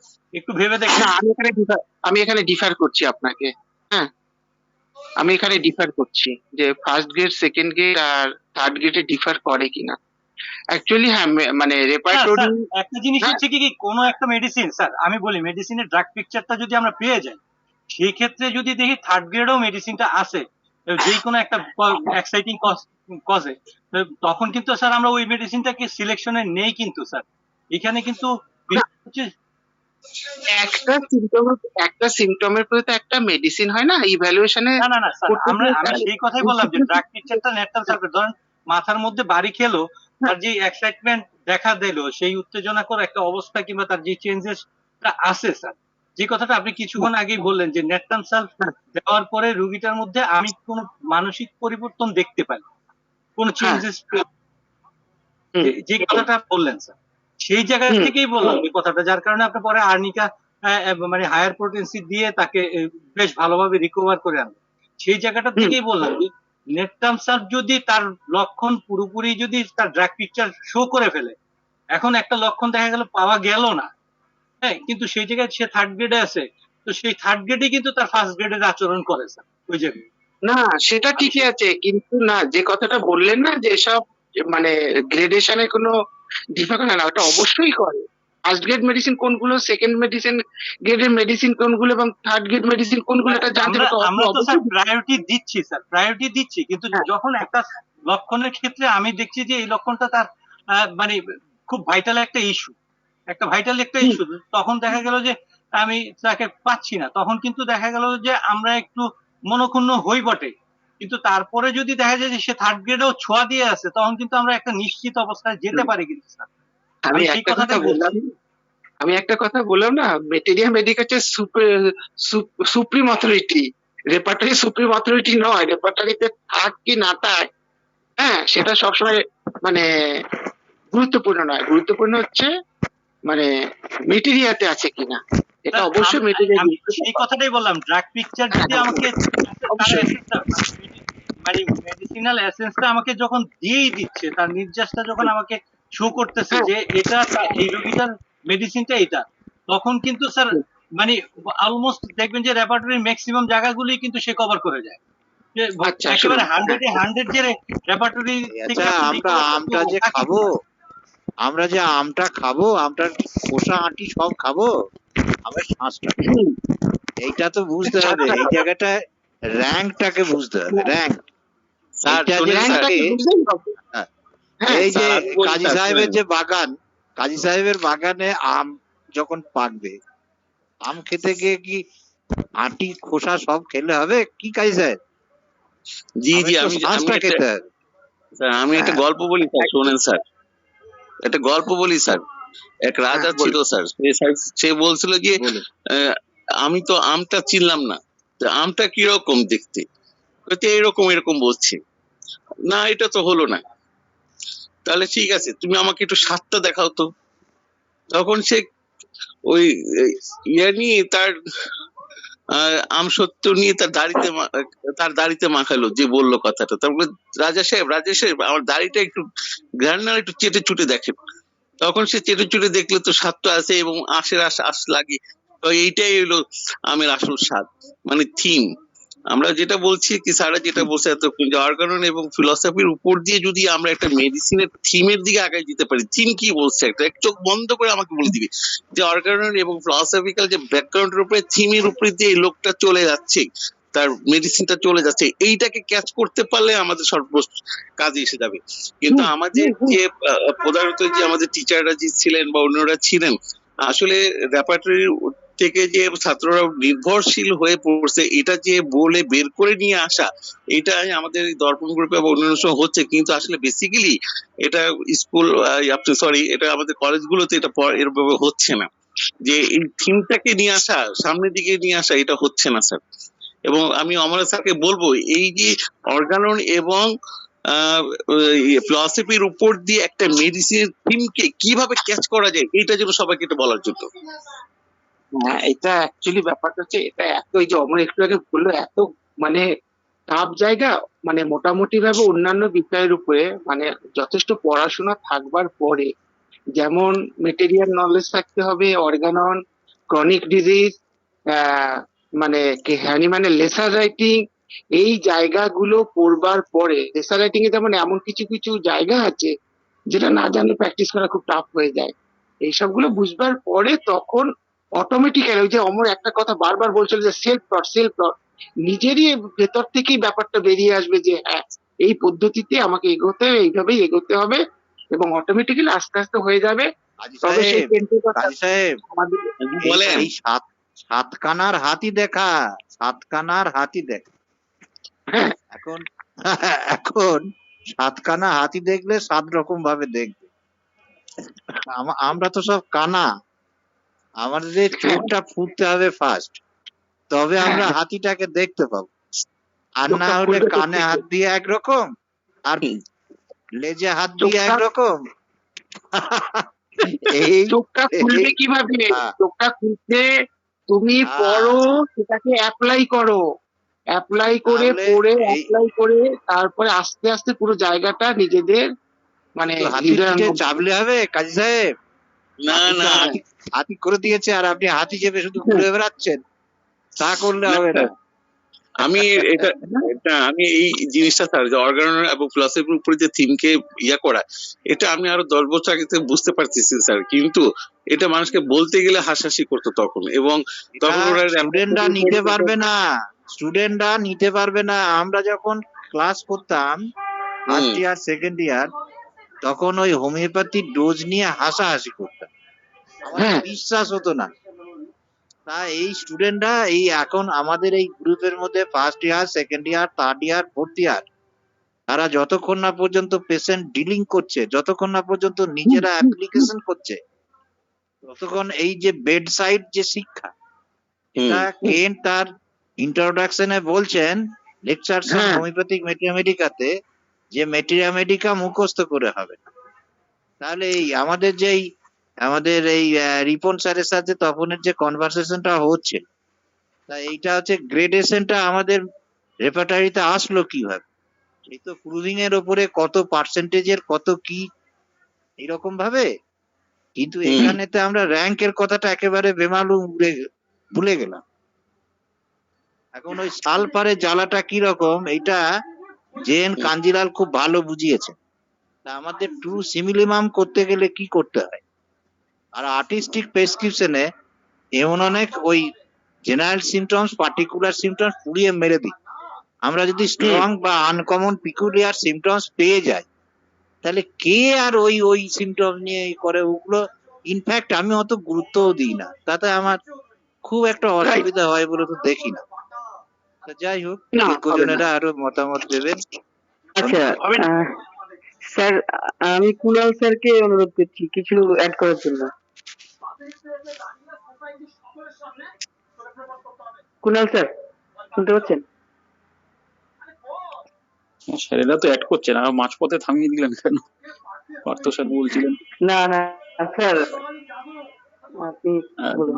না, অ্যাড করার মতো কিছু নেই, মানে এত সুন্দর আলোচনা আজকে বোধহয় সবচেয়ে কম লাইন পড়া হয়েছে, 3-4 লাইন, অথচ প্রত্যেকটা লাইনই এত গভীর অর্থবোধক, বোঝার প্রচুর কিছু আছে। এবং দেখছেন না, মানে 2-3 লাইনের মধ্যেই কত আলোচনা হয়ে যাচ্ছে, এটা তো খুবই জানার। আর এই যে এই ব্যাপারটা খুব গুরুত্বপূর্ণ যে কেন্ট মেটেরিয়া মেডিকাতে আছে অথচ রেপার্টারিতে নেই, এবং রেপার্টারিতেও এমন জায়গায় আছে সেটা হয়তো চোখে পড়ছে না, যেমন নেকটাম সালফের ব্যাপারটা আজকে যেটা ধরিয়ে দিলেন মানিক দা এবং রিপন স্যার, রিপন যেটা নিয়ে আলোচনা হলো যে মেন রুব্রিকে আছে, সাব রুব্রিকে আছে, কিন্তু মেন রুব্রিকে নেই। তো এই ব্যাপারগুলো আমাদের খেয়াল রাখতে হবে। আমরা যারা সবে রেপার্টারি ইউজ করছি, অনেক সময় আমরা এই ব্যাপারগুলো খেয়াল করি না। এবং যেটা অ্যাডিং এর কথা বলা হলো, এটা অনেকটাই সিনথেসিস রেপার্টারি কভার করেছে। সিনথেসিস রেপার্টারি তো আছে নেকটাম সালফ, মেন রুব্রিকেই দিয়েছে, এবং সেটাকে ওই মেন রুব্রিকের মধ্যেই নেকটাম সালফকে ঢুকিয়ে দিয়েছে। বা অ্যাভারশন টু কোম্পানির কথা যেটা আলোচনা হচ্ছিল, সেটাও সিনথেসিসে দিয়েছে, এই কেন্টের বই থেকে ওখানে তুলে দিয়েছে আর কি, যেটা কেন্ট আচ্ছা, রেপার্টারিতে নেই। এখানে আমি আমি এখানে একটু অ্যাড করবো একটা কথা সিনথেসিস রেপার্টরি সম্পর্কে। মানে সিনথেসিস রেপার্টরি সম্পর্কে কিন্তু সকলে সাবধানে থাকা উচিত। তার কারণ হচ্ছে, হ্যাঁ এক মিনিট নাম হ্যাঁ বলছি, তুই নাম নাম বলবি না। আপনি চিনিস তো কাদের নাম উঠেছে, তারা কি করে? না না না না নাম নাম হচ্ছে না, আমি নাম বলছি না। ঠিক আছে। সিনথেসিস রেপার্টরিতে এমন এমন লোকের অবজারভেশন গুলো ঢুকে গেছে, তারা হোমিওপ্যাথি কিছু বোঝেই না, তারা হোমিওপ্যাথি করেই না। হ্যাঁ, আমি সিনথেসিস রেপার্টরিতে মানে রেপার্টরিতে নাম উঠে যাওয়া এরকম লোকের পেশেন্টও দেখেছি। এমন সব প্রেসক্রিপশন যেগুলো মানে অত্যন্ত আমাদেরকে খুব মানে খুব খারাপ লাগে, এসবগুলো দেখলে খুব খারাপ লাগে যে এরা কিভাবে মানে হোমিওপ্যাথিটাকে কি বিচ্ছিরি ভাবে ব্যবহার করছে। হ্যাঁ, এই রেপার্টরি অ্যাকচুয়ালি ব্যাপারটা হচ্ছে, আমি একটা এরকমই একজনের পেশেন্ট দেখছিলাম, সে 5 বছর ধরে একটি ব্রেস্ট টিউমারকে বেলেডোনা খাইয়ে যাচ্ছে, কারণ ওই রেপার্টরি দেখে দেখে দেখে দেখে রেপার্টরি, আর তার সঙ্গে এখন যেটা যুক্ত হয়েছে মানে ওই আরো অনেক কিছু যুক্ত হয়েছে এখন, যে মানে ওই যে আমাদের কি বলে ওই মানে কম্পিউটারাইজড হোমিওপ্যাথি। হ্যাঁ, এইসব করতে গেলে কিন্তু হোমিওপ্যাথি শেষ হয়ে যাবে, হোমিওপ্যাথি কিন্তু ফুল প্রেসক্রিপশন হবে না। 5 বছর ধরে কম্পিউটারাইজড হোমিওপ্যাথি করে বেলেডোনা খাইয়ে গিয়েছে, পরবর্তীকালে দেখা গেল অ্যাকচুয়ালি কেসটা কার্সিনোসিনের পেশেন্ট। সেই আর সিনথেসিস এই ব্যাপারটা কিন্তু মাথায় রাখতে হবে। এমন এমন লোকের সব অবজারভেশন সিনথেসিস রেপার্টরিতে ঢোকানো হয়েছে যার কোনো মানে বিশ্বাসযোগ্যতাই নেই। সেই জন্য সব থেকে বলবো যে মেডিসিন সব না থাকলেও কেন্ট রেপার্টরি হচ্ছে কমপ্লিট রেপার্টরি, এবং এখানে কেবলমাত্র পলিক্রেস্ট মেডিসিন গুলো স্থান পেয়েছে। কেন্ট কিন্তু সব মেডিসিন দেননি, কেবলমাত্র পলিক্রেস্ট। হ্যাঁ, সেই জন্য কেন্ট রেপার্টরি ফলো করতে গেলে কিন্তু আমাদের ভুলটা অনেক কম হবে। হ্যাঁ, কেন্টটাই তপন হচ্ছে স্যারকে ধন্যবাদ স্যার, মানে একটা মানে অসাধারণ একটা কথা বলেছেন। সিনথেসিসে এমন কিছু লক্ষণ মানে আছে, বা এমন কিছু ওষুধের এর বিষয় আছে যেসব ওষুধগুলোর প্রুভারের কোনো খবর নেই, পত্রিকার মধ্যে একটা ফিচার পাইছে, ওইটাও তারা ইনক্লুড করে শুধু পত্রিকার নাম জার্নালের নাম লিখে দিচ্ছে। এই ধরনের কেস বহু বহু আছে, শুধু একটা দুটো না, অসংখ্য অনেক অসংখ্য অসংখ্য আছে। এটা কিন্তু সিনথেসিস ব্যবহারের ক্ষেত্রে এই সাবধানতাটা সকলেরই জানা উচিত বা থাকা উচিত। আর কুনাল স্যারের বদলতে আরেকটা কথা মানে আমি একটু অ্যাড করতে চাচ্ছিলাম, যদি অনুমতি দিতেন। সেটা হচ্ছে যে স্যার, এই যে এই নেট্রাম সালফের এক্সাইটমেন্ট যে রুব্রিকটা যেমন মেইন রুব্রিকটায় নাই, অথচ সাব রুব্রিকের মধ্যে আছে। স্যার, এইরকম ক্যান্টের মধ্যে অসংখ্য রুব্রিকে মানে অসংখ্য রকমের এই ধরনের মানে আমরা উদাহরণ দেখি, এক্সাম্পল দেখি। যেমন ধরেন যে যেমন অ্যাব্রোটেনামের মধ্যে আমরা যদি হর্সনেসের ভয়েস হর্সনেসের মধ্যে যাই, দেখি যে মূল হর্সনেসের মধ্যে পাবেন না, কিন্তু সাডেন হর্সনেস যেটা আছে, সাডেনের মধ্যে দেখবেন অ্যাব্রোটেনাম আছে।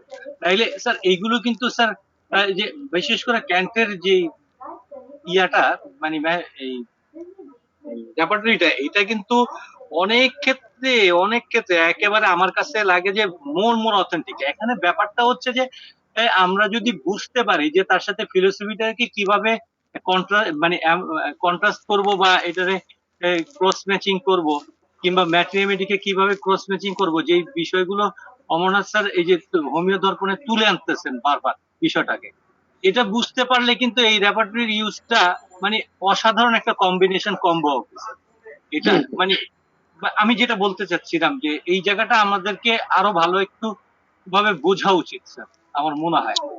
রেপার্টরি কিভাবে ব্যবহার করতে হবে এই জায়গাটা একটু আলোচনা হওয়া দরকার আছে। রেপার্টরি মেটেরিয়া এবং অর্গাননের ভিতরে সম্পর্কটা কোথায়, পার্থক্যটা কোথায়, কোনটাকে কিভাবে ব্যবহার করবো, অবশ্যই এটা আলোচনা হওয়া দরকার। স্যার ওই আলোচনাটা একদিন যদি আপনি করেন ভালো হয় আমাদের জন্য। না, নাহলে তপন বাবু বলুন কে সবচেয়ে আপনাদের টিমে ভালো করতে পারবে, আপনার প্রস্তাবটাই আমরা মেনে নেব। এটা তপন পারবে, তপনকে দেওয়া হোক, এটা তপনই পারবে, খুব ভালো পারবে। তাহলে আমরা রাজি আছি শুনতে। তপন স্যারকে অনুরোধ করছি এটা। আচ্ছা ঠিক আছে, হবে একদিন। হ্যাঁ, আচ্ছা একটা ব্যাপার বলছি, আমাকে যদি রাখেন, আমাকে সব সময় আমাকে রাখবেন তাহলে ওই আমাকে কতগুলো দিন খুব ভোরবেলা, যেমন কালকের আমাকে 4টের আগে উঠে যেতে হবে। আমাকে রাখলে শনিবার নয়, হ্যাঁ এই রোববার নয়, হ্যাঁ শনিবার রাখা যেতে পারে, অথবা বৃহস্পতিবার, শনিবার বা বৃহস্পতিবার রাখলে আমি পুরো সময়টা থেকে যাব আর কি। আচ্ছা স্যারের সাথে আমরা কন্ট্যাক্ট করে নেবেন ওই সাগর স্যার। তবে আচ্ছা সম্ভবত ঠিক আছে স্যার। কুণাল স্যার আপনি কন্টিনিউ করুন, আপনি থেমে গেছিলেন কথার প্রসঙ্গে। রিপন স্যার একটা কথা বলছি যে এই যে মানে এই সিনথেসিসে এমন লোকও দেখেছি যাদের 5টা 6টা রকমের ওষুধ দেয় না, উত্তরাধিকার সূত্রে তার বাবাও দিত, সেও দেয়। সে হচ্ছে মানে এখন হোমিওপ্যাথির হচ্ছে মুখপাত্র, বুঝলেন তো, ও বলে লাভ নেই। সে মুখপাত্র 5-6টা দেয় রে, তুই আন্দাজ করতে পারবি উত্তরাধিকার সূত্রে দেয়। তবু তার বাবা ভালো ছিল, তার কাছে শিখতে চেয়েছিলাম, তিনি আমাকে বলেছিলেন আমি সিঙ্গেল বলি বটে কিন্তু সিঙ্গেল করি না। হ্যাঁ, এটা পার্থ হাসছে, পার্থ বুঝে গেছে। না না, এটা সবাই বুঝে গেছে। আরে আমরা অনেক কিছু দেখি রে। স্যার আমি এটা যে আপনি বলছেন স্যার, এখানে জুমের মধ্যে যারা আছে স্যার অনেকেই কিন্তু বুঝে যে এফজেএম এর কথা। আচ্ছা স্যার অন্য কথা বলতে চাচ্ছি না স্যার। একটা কথা বলছি, আরেকজন আছে তিনি এখন মায়াজম নিয়ে বই লিখেছেন, তিনি গোল্ড মেডেলিস্ট। এই গোল্ড মেডেলিস্ট বললে আমি বিরাট ভয় পাই এখন। তিনি আবার পেকটেন বলে একটা ওষুধ, মানে পেটেন্ট ওষুধ ব্যবহার করতেন। সেটা কিসের জন্য না, এপিগাস্ট্রিক পেনের জন্য। সে পেশেন্টের সেই প্রেসক্রিপশন আমি পেয়েছি নিজে হাতে, আমি তো তাজ্জব হয়ে গেছি। হ্যাঁ, তা সেটা বলে তো লাভ নেই। ওই জন্যই ব্যাপার হচ্ছে যে হাজার হাজার পাতা লিখলেই যে সে বড় লেখক হবে তা নয়। হোমিওপ্যাথিক্যালি একটা পাতা লিখতে গেলে জিভ বেরিয়ে যাবে। যাই হোক, হ্যাঁ এটা অমর, এটা যদি আমরা বলতে যাই যে তাহলে ঠক বাজতে গা উজাড় হয়ে যাবে। আমাদের গা উজাড়ের দরকার নেই, আমাদের শিক্ষামূলক আলোচনা হোক, যাতে আমরা শিখতে পারি, জুনিয়র ডাক্তাররা শিখতে পারে, সেগুলোই বেশ। এখনো সবাই জেনে গেছে হোমিওপ্যাথি কোথায় রয়েছে, কোথায় কে কি করছে, এটা জুনিয়র সিনিয়র সবাই জেনে গেছে। শুধু জুনিয়রদেরকে অ্যালার্ট থাকতে হবে কলেজে পড়বার সময়। কলেজে এমন ভুলভাল পড়ানো হয়, শোন, আমি এই অনলাইনে যখন ক্লাস হচ্ছিল, আমার মেয়ে তো এখন জানিস ডিএইচএম এর থার্ড ইয়ার, বিএইচএমএস এর, হ্যাঁ, ওদেরকে ও বলছে বাবা দেখো কি ভুলভাল পড়াচ্ছে। সিডেন্টারি লাইফ কি পড়াচ্ছে জানিস?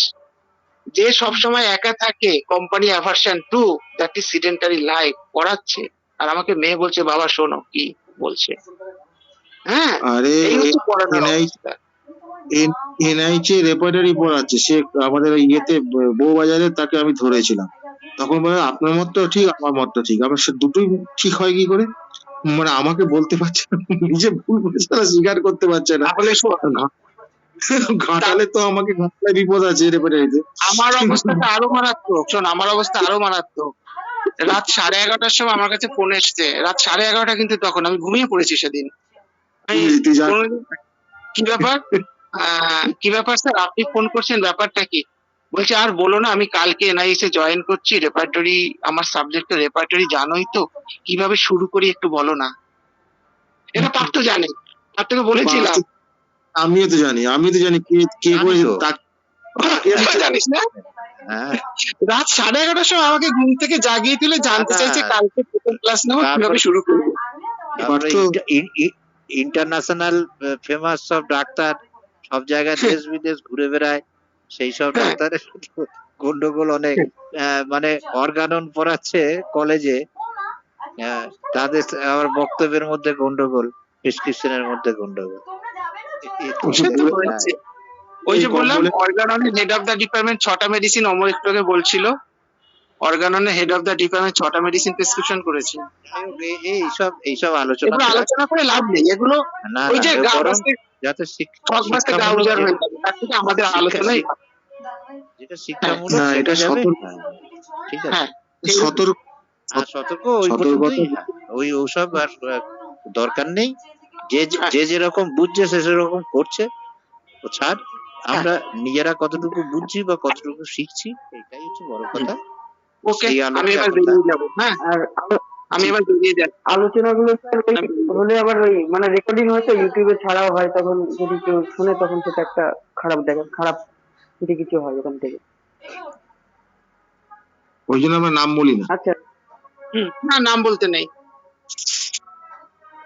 আচ্ছা স্যার, আমি কন্টিনিউ আর কতক্ষণ কন্টিনিউ করবো স্যার? আর কুনাল স্যার বলতে বলতে দেখ- থেমে গেছে। হ্যাঁ, কুণাল স্যার থেমে গেছে। হ্যাঁ, ঠিক আছে, কুণালকে অনুরোধ করো। হ্যাঁ স্যার, কুনাল স্যার আর আর একটু কুণালকে কন্টিনিউ করুন স্যার। এটা নিয়েই তো আলোচনা হচ্ছিল রেকর্ডারির ব্যাপারে। তবে স্যারেরা যেটা বলেছেন সেটাও যেমন ঠিক, তেমনি সিনথেসিসে তো যদি কেউ ব্যবহার করে তার সুযোগ তো আছে, সেখানে তার সোর্স দিয়ে দেয়, তো ভালো সোর্সটা নেবেন। যেটা ভালো সোর্স নয়, আপনার মনে সন্দেহ আসছে, সেটা নেবেন না। এটা তো নিচে রবিন মার্ফির হ্যাঁ, আমি রবিন মার্ফির কথা মার্ফি রেপার্টরিটা রবিন মার্ফি আমি কিছু বলিনি তো এই সম্বন্ধে। রবিন মার্ফির সোর্স কোথা থেকে আমি জানি না, সঠিকভাবে জানি না, আমি ওই বিষয়ে কোনো আলোচনা করছি না। উনি কি সোর্স দিয়েছেন? রবীন্দ্রনাথ কি সোর্স দিয়েছেন? আমি থার্ডটাতে পাইনি, থার্ড এডিশনে কোনো সোর্সের কথা খুঁজে পাইনি, কিন্তু ওনার যে ফোর্থ এডিশন, লাস্ট এডিশন মেটা রেপার্টারি, ওখানে যে কটা সোর্সের নাম দিয়েছেন প্রত্যেকটাই খুব অথেন্টিক সোর্স। স্যার স্যার কিছু বলবেন? কোন স্যার কিছু বলছেন বলে? যেটা বলতেছিলাম রিপন স্যার আনমিউট করুন। হ্যাঁ স্যার, রবিন মার্ফির যে বিষয়গুলো যদি স্যার আপনারা একটু খেয়াল করেন, দেখবেন যে সে ম্যাক্সিমামই ক্যান্ট রেপার্টরি থেকেই নিচ্ছে। ধরো না, আমি ব্যক্তিগতভাবে বলতে পারি সে সোর্সগুলো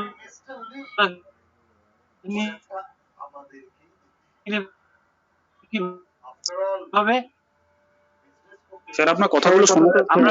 আমরা যেমন পাইছি জেনারেশন সাবমিট করে দিছে, ঠিক এইভাবে কিন্তু সে বিভিন্ন ভাবে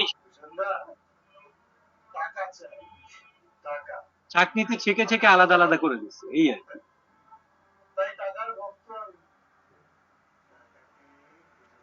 মেটা রেপার্টারিতে উনি সোর্স গুলোর কথা উল্লেখ করেছেন, সেটা অথেন্টিক সোর্স, উল্টো পাল্টা সোর্স নয়। আর সিনথেসিসে বেশ কিছু উল্টো পাল্টা সোর্স আছে, তো সেগুলো দেখে নিতে হবে রেপার্টারি ব্যবহার করার সময়। একদম মেকানিক্যাল রেপার্টারি যদি না করা হয়, রেপার্টারিকে যদি শুধুমাত্র রেফারেন্স ওয়ার্ক হিসেবে ব্যবহার করা হয়, তাহলে তো আমরা সোর্স দেখি। আগে সোর্স দেখতাম না, আমি যেমন আমার নিজের কথা বলতে পারি, আগে সোর্সের বিষয়ে তেমন গুরুত্ব দিতাম না, কিন্তু আস্তে আস্তে যত দিন গেছে অভিজ্ঞতা হচ্ছে, যত ব্যর্থতা আসছে, তত কেন ব্যর্থতা আসছে খুঁজতে গিয়ে সোর্সের দিকে নজর গেছে, এবং সেই সোর্সটা মেটেরিয়া মেডিকেতে আছে নাকি সেটাও মাঝে মাঝে খুঁজে দেখি। যে সোর্সের কথা উল্লেখ করেছে সেটা মেটেরিয়াতে ঠিক কি লাইন লেখা আছে, সেটা দেখতে গিয়ে অনেক কিছু পড়া হয়ে যায়। তো সোর্সের দিকে তো নজর দিতেই হবে, না হলে তো ভুল হওয়ার চান্স থাকবেই। যেটা স্যারেরা যেটা উল্লেখ করেছেন, জুনিয়র বলবো না, মানে যারা সবে প্র্যাকটিস শুরু করেছেন, তাদেরও এই বিষয়টা দেখা উচিত। আর প্রত্যেকটা তো সিঁড়ির ধাপের মতো, আমরা প্রথমেই যে স্যারেদের মতো প্রেসক্রিপশন করতে পারবো সেটা তো নয়। যেমন অমরনাথ স্যার বললেন, প্রথমে উনি রেপার্টারি ব্যাপকভাবে ব্যবহার করেছেন, তারপরে আস্তে আস্তে মেটেরিয়ার ওপর জোর দিয়েছেন, তারপরে আস্তে আস্তে ফিলোসফির ওপরে প্রেসক্রিপশন হচ্ছে। তো তো আমরা যদি যারা সবে শুরু করেছি প্রথমেই তো ফিলোসফির ওপরে প্রেসক্রিপশন করতে গেলে হয়তো ভুল হয়ে যেতে পারে। তো আমাদের প্রথমে রেপার্টরি অবশ্যই শিখতে হবে, তারপরে মেটেরিয়া মেডিকা তার সঙ্গে মেলাতে হবে, তারপরে আস্তে আস্তে ফিলোসফিক্যাল প্রেসক্রিপশনের দিকে সদিচ্ছা থাকলে এটা হয়ে যাবে আশা করি। আমরাও শিখছি এটা। এবং যে ব্রায়োনিয়ার কথা হলো, হঠাৎ করে, যেটা পার্থ স্যার খুব সঙ্গত প্রশ্ন তুললেন যে হঠাৎ করে এলো, সেটা তো ব্রায়োনিয়া নয়। ব্রায়োনিয়াতে আস্তে আস্তে কিন্তু কেন্ট রেপার্টরিতে একটা রুব্রিক আছে ভাটাইগো সাডেন, সেখানে ব্রায়োনিয়ার কথা বলেছে। তো এইগুলো রেপার্টরি ব্যবহার করলে এই যে এই হচ্ছে মানে এমন সোর্স দেবে না মুখ চিপিয়ে হেঁটে যাবে। শিক্ষার কথা না, কেন্ট রেপার্টরিতেই বলেছে, যদিও তো এই বিষয়গুলো রেপার্টরি ব্যবহার করলেও এটা জানা যায়। আমিও তো এখনই দেখলাম, আমি তো জানতাম না, কথা প্রসঙ্গে দেখলাম। এই যে ব্রায়োনিয়া আমরা বলি যে চুপচাপ থাকলে ভালো লাগে, রেসলেসনেস নেই, কিন্তু ব্রায়োনিয়ার হেডেকের ক্ষেত্রে ব্রায়োনিয়া খুব রেসলেসনেস, এটা হচ্ছে ব্যতিক্রম জায়গা। আচ্ছা, এটা ব্যতিক্রম জায়গা। তুমি দেখো, তুমি ইয়েতে পেয়ে যাবে। হ্যাঁ, ও সাগরের শরীরটা খারাপ আছে, ওই জন্য বিদায় নিচ্ছি। ঠিক আছে, আমরা একটু পরে বন্ধ করে দেবো। ওই যে তুমি যদি দেখো না, কেন্টের রেপার্টরি তুমি যদি দেখো, ওইখানে রেসলিং দেখবে ডান দিকের পাতায় আছে, দেখবে ওখানে হেডে গেছে। এবং ওটা তাই না, ওইটা দেখে প্রথম প্রয়োগ করি আমি একটু, কিন্তু ছিল, কারণ বায়োনিয়া মানেই তো চুপচাপ পড়ে থাকা। ওইটার মধ্যে রেসলেস আছে, দেখো তুমি, আছে তো, তোমার কাছে বই থাকে এখন দেখো। আছে, পাতায় আছে। হ্যাঁ, ওটা ওই এখন এবার চিন্তা করো, বায়োনিয়া ওইরকম যদি দিতে হয় তখন ভয় লাগে না ভেতরে যে এটা ঠিক হবে কিনা? তারপর সাহস করে দেওয়ার পর দেখলাম রেজাল্ট এসে গেছে। তো সেই জন্য তখন আর্লি প্র্যাকটিসের কথা বলছি। তখন তো রেপার্টারি তো ধরো, বললাম না, রেপার্টারি ধরো 20-22টা বই, আর এদিকে কয়েকটা রেপার্টারি মিলে এই কাজটা করেছিল। এই কতগুলো যে ভুল করেছি যেটা বললাম সেটা বললাম, যার জন্য রেপার্টারি করি। কাঞ্জিলালের কাছে বকাই খেয়েছিল, তুই এগুলো সোর্স গুলো লিখিস কেন? আর না, তোর লেখা হয়নি। বলে না, আমি তো বলছি তোর কথা কে মানবে রে, তুই কে? তুই ছাপিয়ে দিয়ে পয়সাটা নষ্ট করবি, বড় যেটা রেখে দে, তোর কাজে লাগে। আমার কাজে লাগে তো, আমার এবারে এটা ভীষণ কাজে লাগে। আর আমার ওই লেখার মধ্যে যাই থাক, অন্তত ওগুলো বই আছে, এটা তো একদম নিঃসন্দেহ। ওটা আমার বইটা দেখলে পরে না ভূত দেখবে, বইটা যদি কেউ দেখে ওটা দেখেছে ওই জন্য জানে। বছর পাঁচেক আমি পরিশ্রম করি, বছর পাঁচেক, 1-2 বছর না, বছর পাঁচেক পরিশ্রম করে। আমার তো অ্যাকচুয়ালি কেন্টের প্রায় মুখস্থ ছিল প্রায় একটা সময়। মানে আমি কোন দিকে আছে, কোন পাতায় আছে, মাঝে আছে না সাইডে আছে, তার মধ্যে ফার্স্ট গ্রেড রুব্রিক কি আছে, অঙ্ক এইসব ছিল। তারপরে পরে বুঝলাম যে মুখস্থ করে কচু হবে, তখন আমি ভোলবার ধান্দায় আমি রেপার্টরি কম উল্টাতাম যাতে ভুলতে পারি। আমি তো পরে তো উপলব্ধি করেছি যে আমার পেশেন্ট গুলো বেশিরভাগই ভ্যারিয়েশন সাপ্রেশন হয়ে গেছে। তখন তো লাইন দিয়ে রোগী দেখতাম, মিনিমাম 80 থেকে 100টা তো মিনিমাম পার ডে, তার বেশি তো কম না। তা কেশিদাস কিন্তু বারে বারে বলছে, তুই গন্ডগোল করছিস, তুই ঠিক করছিস না। আমি ভাবতাম যে এতগুলো রোগী দেখছি যখন, আমি নিশ্চয়ই ভালো ডাক্তার, আমি ভালো পারছি। ভেতরে ভেতরে একটা গর্ব অনুভব করতাম। পরে যখন আস্তে আস্তে চেতনা যখন হতে শুরু করলো, তখন দেখলাম সারা সব তো গন্ডগোল করে ফেলেছি, তো বড় মুশকিল করে ফেলেছি। তারপর তো তপন কাঞ্জিলার খেয়ে আর কি, ধাতানি খেয়ে আরো বেশি পরিবর্তন আছে। তপন কাঞ্জিলার আমাকে শেখাবার শর্তে রাজি হলেন কি, যখন প্রথমে শেখাতে চাইছিলেন না, তারপর যা হোক করে এদিক ওদিক করে অনেক কিছু রাজি হলেন। রাজি হওয়ার পর বলছে, তোকে শেখাবো একটা শর্তে, তুই কটা এখন চেম্বার করিস? না, এই কটা চেম্বার করি, সবগুলো ছাড়তে হবে, ছেড়ে একটা চেম্বারে বসতে হবে। এতে যদি রাজি থাকিস তাহলে তোকে শেখাবো, নাহলে শেখাবো না। আমি রাজি হয়েছিলাম, রিস্ক নিয়ে আমি সব ছেড়ে দিলাম, ছেড়ে দিয়ে আমি একটা চেম্বারে হলাম। ভীষণভাবে আর্থিক কষ্ট আমার হয়েছে, তার সেটা বেশি দিন হয়নি, মাস 6-7 হয়েছে। তারপর আস্তে আস্তে ইমপ্রুভ হতে হতে তারপর তো এখন অনেক বেটার জায়গায় চলে আসছে। আবার এই বুড়ো বয়সে আবার অনেক ছড়িয়ে গেছি, একটা থেকে অনেক গ্রোথ। কুনাল স্যারের কথা শুনি একটু। হ্যাঁ, ঠিক আছে। হ্যাঁ, সরি। না, আর কিছু বলার নেই স্যার। আর একটা জিনিস বলা যায়, যেটা ভার্টিগো সাডেন ব্রায়োনিয়া খুব ভালো সংযোজন করেছেন আপনি, যেটা অবরও অ্যাপ্রিসিয়েট করলো, আমিও করছি। এইগুলোই তো দেখার, এইগুলো তো আমাদের। আর এগুলোই স্যার আমি ওই সিনথেসিস রেপার্টরি ওই জন্যই বলছি, ওখানে বেশ কিছু এরকম রুব্রিক আছে যেগুলো কেন্টের মূল রেপোর্টারিতে নেই কিন্তু কেন্টের বইতে আছে। ওগুলো ওরা K2 বা K*, অর্থাৎ এগুলো কেন্টের রেপোর্টারিতে নেই কিন্তু বই থেকে, কেন্টের বিভিন্ন বই থেকে ওরা তুলে দিয়েছে।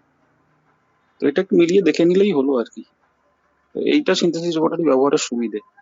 আর স্যার এত রেপোর্টারি ব্যবহার করেছেন বলেই উনি মেটেরিয়া মেডিকাতে এতটা সুপণ্ডিত হয়েছেন, আমি সেটা মনে করি। মানে রেপোর্টারি প্রথম জীবনে ব্যবহার করলে মেটেরিয়ার বিভিন্ন অ্যাঙ্গেল গুলো, বিভিন্ন মোডালিটিস গুলো পেশেন্ট দেখার সঙ্গে মিলিয়ে নিলে সেগুলো ব্যবহার করা যায়। তারপরে প্রেসক্রিপশনের অ্যাঙ্গেল আলাদা হয়ে যাক না, তুলনামূলক ঠিক, যে হ্যাঁ এই ব্যাপারটাই। তো রেপার্টারি প্রথম থেকেই ব্যবহার করব না এটাও আমার মতে ঠিক না। রেপার্টারি ব্যবহার করা দরকার, কিন্তু তার যে লুপ হোলস গুলো আছে, তার কোন জায়গাটা গেলে ঠেকবে, কোন জায়গাটা দরকার, এই বিষয়গুলো একটু জানলেই, যেটা তপন স্যার আলোচনা করবেন, আপনারাও আলোচনা করছেন বারবার, এইটা জানা দরকার, এটাই বলার। আসলে ত্যাগ করার, প্রশ্ন আছে। যার কিছুই নেই সে কি ত্যাগ করবে? আগে অর্জন করতে হবে, তবে তো ত্যাগের প্রসঙ্গ। হ্যাঁ স্যার, সেটাই আসলে এক্স্যাক্টলি। জ্ঞান যোগে যাওয়ার পরে তখন সব কিন্তু ছেড়ে দেবে, যখন তখন ভক্তি যোগে চলে আসবে। কিন্তু জ্ঞান যোগটা কিছুই শিখলো না, সে ভক্তি যোগেও তার টান থাকবে না। এইটা ঠিক। হলো, হ্যাঁ, আগে আগে শাস্ত্র পড়তে হবে, তারপরে ভুলতে হবে, তখন কিন্তু একদম ডিভোশন, ফুল ডিভোশন। এই জায়গাটা, এটা রিপুন স্যার খুব ভালো বোঝেন।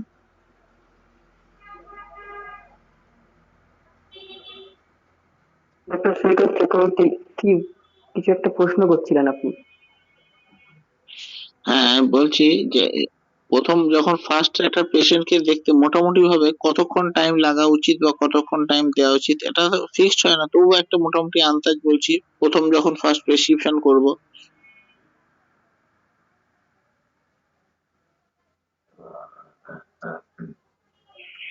এটা অন্য স্যারই বলুন, আমার বলার থেকে। কমপক্ষে 2 থেকে 3 ঘন্টা। দেখুন, যত বুড়ো হচ্ছি আমার সময় বেশি লাগছে, আমি কি করি বলুন তো? আমার তো প্রায় 2 ঘন্টা লেগে যায় স্যার আমার। এই তো ইয়ে, এই কদিন আগে একটা ওই ছেলেকে এসছিল, ওই ডায়মন্ডহারবার থেকে এসছিল। তো সেই ছেলেটাকে ও হচ্ছে বায়োকেমিক পাস, বায়োকেমিক্স। তা ও ছেলেটা এসছিল, তা ওর কমপ্লেনের জন্য। তো ওকে আমি সব একটু বলে দিয়েছিলাম যে মোটামুটি টেলিফোনে আমি একটু ইয়ে করে নাও, মোটামুটি এই ইয়েগুলো আগে তুমি লিখে ফেলো, তা তুমি আসলে পরে আমার সময় আমার ইয়ে হবে। এইবার সে তো লিখে নিয়ে এসে পাতা চারেক ধরে, তার মধ্যে যেগুলো দরকার সেগুলো আমি খাতার মধ্যে লিখে দিয়েছি, যেটা দরকার নেই কেটে দিয়েছি। কেটে দিয়ে তারপরে 3.5 ঘন্টা লেগেছে। সে আমাকে লাস্টে বলছে, "স্যার," বলছে, "আমি তো ভাবতে পারি না একটা রুগী দেখতে এত সময় লাগে।" স্যার, তো তাকে, হ্যাঁ, স্যার একটা আমার অভিজ্ঞতার কথা বলবো স্যার। হ্যাঁ বলুন। স্যার, গত বছরে আমি ভৈরবে মানে ব্রাহ্মণবাড়িয়া কলেজের টিচার, ওনার মাধ্যমে এক রুগী আমি দেখলাম স্যার। সেই রুগী দেখতে দেখতে আমার প্রায় 8 মাস সময় লেগেছে তাকে ওষুধ দিতে, এবং শেষ পর্যন্ত ওষুধ দিতে নেই রুগী ভালো হয়ে গেছে। সেটা হচ্ছে জিজ্ঞাসার ভয় ভালো হয়ে গেছে। না না না স্যার, জিজ্ঞাসার ভয় না, রুগী এত পরিমাণ মানে অবস্থা খারাপ ছিল, আর এত পরিমাণ ওষুধ খাইছে নিজে থেকে শুরু করে, আমি তাকে প্লাসিবো দিয়েই গেছি স্যার। আর কেস টেকিংটা অবজার্ভ করতেছিলাম যেটা করছি। এবং 8 মাস পর্যন্ত আমাকে ফরিদ নামে একজন লোক ছিলেন যিনি এই পেশেন্টটাকে নিয়ে আসছিলেন। তিনি বললেন যে স্যার আমি কি তার ফাইটামি দিব? আমি বলছি রুগী ভালোর দিকে যাচ্ছে, তাইলে অন্য কিছু চিন্তা করতেছেন কেন? রুগীর অবজারভেশন গুলো আমি প্রত্যেকটা টার্মে আমি নোটে ছিলাম। তার মানে আমার ফার্স্ট প্রেসক্রিপশনে কিন্তু স্যার 8 মাস লেগেছে স্যার। এদিপন স্যার আমার 6 মাস লাগছিল। এই 8 মাস ধরে কি পয়সা নিয়েছেন? 8 মাস ধরে কি পয়সা? হ্যাঁ, 8 মাস ধরে পয়সা নিয়েছেন তো? 8 মাসের মধ্যে আমি স্যার তারা ওষুধ দিতে পারিনি। পয়সা নেননি? পয়সা তো স্যার ওই একবারই আমি ওষুধ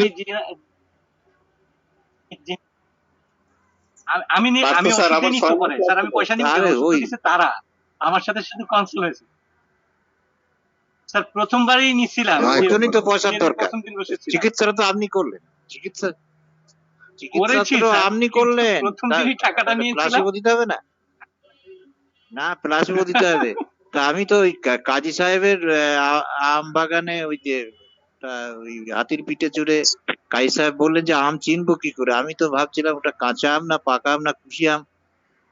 কাজী সাহেব জি বলেন, শুনুন চিনবেন এখন কি স্যার, করে? আমার স্যার একটা রুগীতে 6 মাস খাইতে হয়েছিল, কিন্তু 6 মাসের ভিতর দেখি রুগীটা অনেক আস্তে আস্তে না আস্তে না, আস্তে এই যে রিপন স্যার যে বললেন ওই একবার মাত্র ভিজিট নিয়েছেন, আর না এতবার যে স্যার, তিনি কনসাল্ট করলেন, না স্যার, এতবার কনসাল্ট করলেন, তো সে পয়সাটা যাবে কোথায়? এটাই তো কথা ওষুধ স্যার। না দিও। আমার ভাই উৎপল চৌধুরী, ওই যখন রুগীতে বলে এতটুকু ওষুধ দিয়ে এত পয়সা নিচ্ছেন, তো উৎপল একটা খুব সুন্দর কথা বলে, ওর কাছেই আমার শেখা, যে তোমাকে ওষুধ যা ফ্রি দিয়েছি, তোমার সাথে যে আমি যে এত কখন দিলাম, আমাদের যে, হ্যাঁ, তা আমাদের নলেজের দাম নেই? তোমার সাথে যে শেয়ার করলাম, তোমাকে চিকিৎসা করছি, তা এর দামটা কে দেবে? এইটা হলো সেইটার দাম দিলে, আর ওষুধটা স্যার, তোমাকে ফ্রি দিই। স্যার আমি বলি না সময়ের দিলেও দাম পয়সা দিয়ে। নেবো না, এটা জেএন কাঞ্জিলাল বলতেন, কনসাল্টিং চার্জটা কিন্তু নিতে হবে, কনসাল্ট জি করেছো তার তার নিতে হবে। আর না রুগী স্যার, যদি এইটা, হ্যাঁ, তাহলে চলবে কি করে? আমাদের তো প্রফেশন, আমরা রুগী চিকিৎসা করবো ঠিকই, কিন্তু আমরা যদি পয়সাটা না পাই, তাহলে কিন্তু আমাদের রুগীর প্রতি সেই দরদটা কতকাল থাকবে আমার প্রশ্ন, আমার তো থাকে। তার বিষয়টা সেই জায়গায় না, একটা গ্রুপ অফ পিপলকে আপনি যদি তৈরি করতে চান, এই যে ধরেন যে আপনারা রাত জেগে বসে আজকে হোমিও দর্পণে কাজ করতেছেন, এর পিছনে কিন্তু একটা শ্রম যাচ্ছে। এখন যদি বলেন যে আমি এখানে শ্রম দিব কেন, আমার কনসালটেন্সি কোথায়, তাইলে কিন্তু হবে না স্যার। আমরা যখন যে জায়গায় ক্লাসগুলো করাচ্ছি বা যেই গ্রুপ অফ পিপলকে আমরা মানে তৈরি করতেছি, তারা যখন আমার হয়তো যাওয়া আসার ভাড়াটা দেওয়া এবং সেইখানে 2-4-5টা রুগীর অ্যারেঞ্জ করে সেখান থেকে একটা রেমুনারেশন দিয়ে দেয়, দিলে পরে আমি ওইটা নিয়ে চলে আসি। হ্যাঁ, আমরা যতবারই যাচ্ছি ততবারই কিন্তু তারা সেই জায়গাটা আমাদেরকে এনশিওর করতেছে। কিন্তু এই রোগীগুলোকে যদি আমরা সেইভাবে কনসাল্ট না করি বা কাউন্সিলিং না করি, হ্যাঁ, ডাক্তার যদি আমি জায়গাটা ধরিয়ে না দেই স্যার, জায়গাটা যে সে কিন্তু, স্যার এতদিন হয়ে গেল একটা ওষুধ দিবেন না স্যার। আমি বললাম যে রাখেন, রুগী ভালো হচ্ছে, কেন ওষুধ দিতে যাবে? রুগী যদি ডেভেলপের দিকে যায়, ওষুধ কেন আপনার দেওয়া লাগবে? ওষুধ কি দেওয়াই লাগবে? আপনার দরকার পড়লে 30টা আইটেম দেন তারে, ডেলি 10 বার খাওয়ান, আইটেমের জন্য পয়সা নেন, কিন্তু দেওয়া যাবে না ওষুধ। এই যে একটা বিষয় স্যার, এইটা তো তারা কোনোভাবে নিতে পারতেছে না এই জিনিসটা। এবং 8 মাস পরে যখন রুগী ভালো হয়ে গেল, তখন সে দিব্যি হাসতে হাসতে খিলখিল খিলখিল করে বলতেছে যে এইভাবেও রুগী ভালো হয়। তো এটা তো স্যার একটা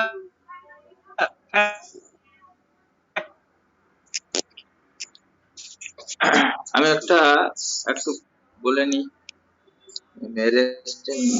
যাব। ওই সৈকত বাবু প্রশ্নের উত্তরে একটা লাইন যোগ করতে যাই, যতক্ষণ না আমরা সমুদ্র মন্থন করে মুক্তোর সন্ধান না পাবো, ততক্ষণ আমরা রোগীকে ছাড়বো না। কারণ আমার এই ওষুধটা এসে গেছে, ততক্ষণ পর্যন্ত আমরা সমুদ্র মন্থন করতে থাকবো, সিমটম কালেকশন করতে হবে, তার মানে মনোভাব বা তাকে চিনতে হবে, না হলে কিন্তু হবে না, না হলে মেকানিক্যাল হবে। এই মানিক এইটাই বাবু, হচ্ছে মূল। এখানেও একটু ভুল হচ্ছে, ভুল হচ্ছে কি স্যার ভুল হচ্ছে স্যার? আপনার। ভুলটা কোন জায়গায় হচ্ছে সেইটা একটু বলি। এটা আমরা অনেকবার শুনে ফেলেছি, আমরা কিন্তু ওই রুগীটাকে ছেড়ে দেবো না, তবু আমরা কিন্তু একটা কমপ্লিট একটা কেস রেকর্ড আমরা রাখবো। কেন রাখবো? না, পরবর্তীকালে সিমটমস এর মুভমেন্ট গুলো চেনবার জন্য সেকেন্ড প্রেসক্রিপশন করার সুবিধা হয়।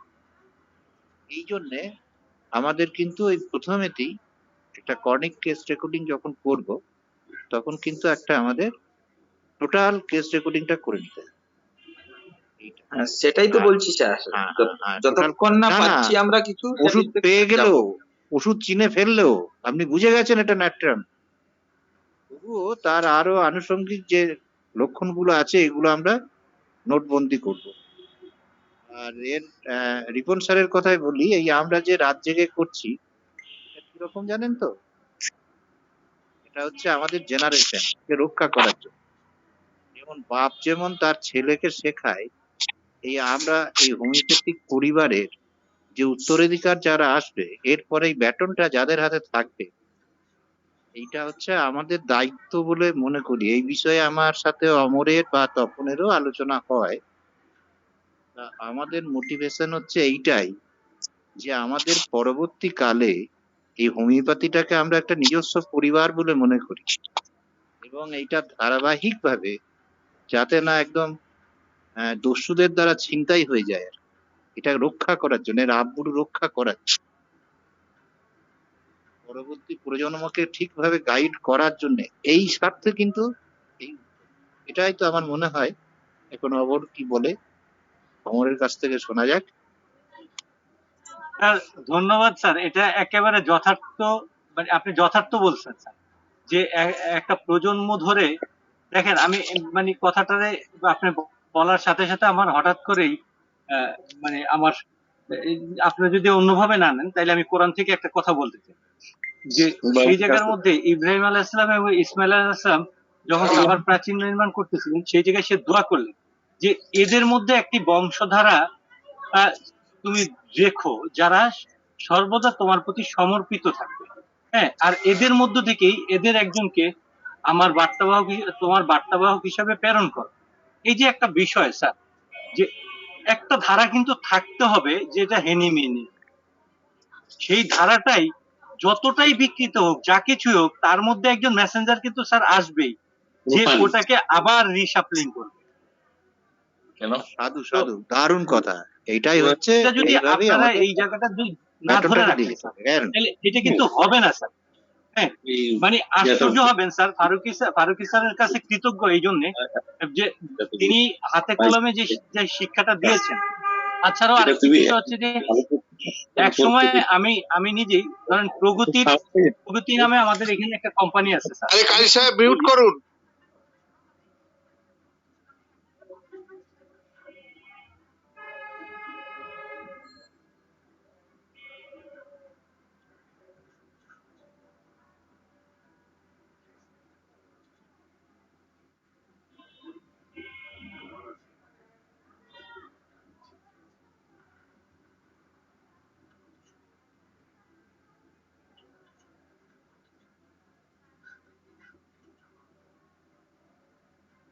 হোমিওপ্যাথির মানে অসাধারণ সেল, এটা তো বলা যাবে না। প্রত্যেকটা কোম্পানির একেবারে খুব বড় মাপের একটা অবস্থা। সে তার মধ্যে তার সেল রেকর্ড হচ্ছে মাত্র 3 লাখ স্যার। 3 লাখ থেকে 5 লাখের মধ্যে আপ ডাউন করে 20 লাখের সেল নিচে নেমে গেছে। অর্থাৎ কি বোঝা যাচ্ছে, অর্থাৎ প্যাটার্ন মেডিসিন এবং আদার্স মেডিসিনের সেলটা নিচে নেমে গিয়ে এখন কেরানীগঞ্জের ম্যাক্সিমাম ছেলেদের হাতে কিন্তু স্যার 50 সিভিল মেডিসিন।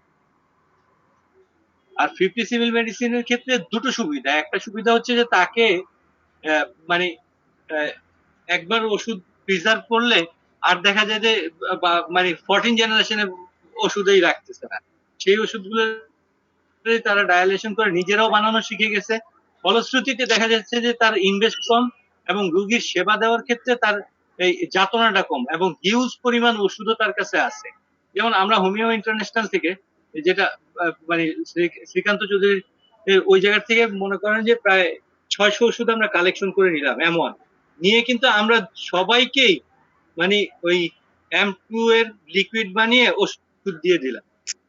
এমন ভাবে দিলাম যে প্রত্যেকের কাছেই কিন্তু ওষুধের একটা ব্যাপার, এবং এই ওষুধটা কিভাবে তারা ব্যবহার করবে সেই দিকটা কিন্তু আমরা হাতে কলমে একটা শিক্ষা দিয়ে দিই। ফলশ্রুতিতে তারাও দেখলো যে এইখানে তো আমার সাফল্যের জায়গাটা অনেক বেশি হচ্ছে এবং মানে ইনকামটাও ভালো হচ্ছে।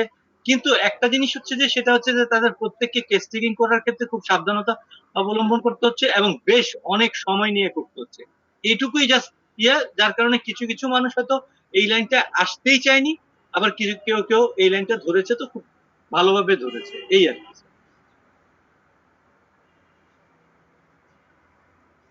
কোন সময় আর্সেনিক বিক্রি হয়েছে, সবাই দোকানে শুধু আর্সেনিকের জন্য লাইন দিচ্ছে।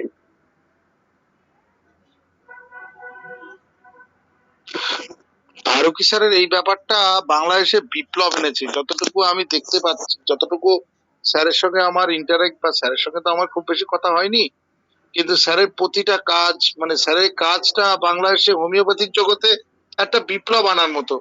এরম ভাবে লার্জার স্কেলে এইভাবে শেখানো এবং এটাকে ব্যাপনের মতো করে আস্তে আস্তে ঢেউয়ের মতো করে বাড়িয়ে যাওয়া, ক্রমশ আস্তে আস্তে যেটা চলতে থাকবে না, এরপরে কেউ ক্লাসিক্যাল ছাড়া অন্য কিছু করতেই চাইবে না, কারণ এইভাবে ক্লাসিক্যালটা সংক্রামক রোগের মতো বাংলাদেশে ছড়িয়ে পড়ছে হোমিওপ্যাথদের মধ্যে ফারুকী স্যারের জন্য। এবং স্যারের যে ব্যাপক প্রচার, এবং আপনারা যারা ব্যাক পার্টি আছেন, আপনারা যেভাবে গিয়ে মানুষদেরকে এই ব্যাপারে জাগ্রত করছেন হোমিওপ্যাথদের, যে আপনারা ক্লাসিক্যালে আসুন এবং তার সঙ্গে ভালো করে এই যে কেস টেকিং করুন, বা রেক্স অ্যান্ড রোকস নিয়ে যে আপনারা যে প্রচারটা দিচ্ছেন, এই প্রচারটা মানে ওয়ান ডে বাংলাদেশের কেউ ক্লাসিক্যালের বাইরে কেউ কিছু চিন্তাই করবে না, আর যারা ক্লাসিক্যালের বাইরে চিন্তা করবে তাদের কাছে রোগী যাবে কিনা সে বিষয়ে সন্দেহ আছে। সবাই বলবে আমাকে একটা মেডিসিন দিন বা দুটো মেডিসিন দিন, কেউ আর পেটেন্ট নেবে কিনা সে বিষয়ে সন্দেহ আছে।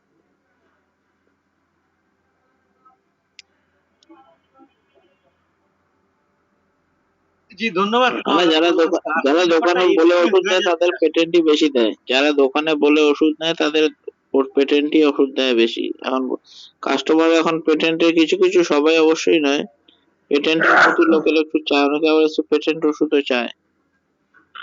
হ্যাঁ, মেন ব্যাপার হলো যে মানুষের কাছে তো ব্যাপকভাবে এটা সাড়া পড়ে যাচ্ছে না। মানুষ দেখুন, রুগী দুই একটা গিয়ে দোকানে পেটেন্ট ওষুধ চাইতেই পারে, কিন্তু ডাক্তাররা না চাইলে পেটেন্ট ওষুধের বিক্রি সেরকম বেশি হবে না।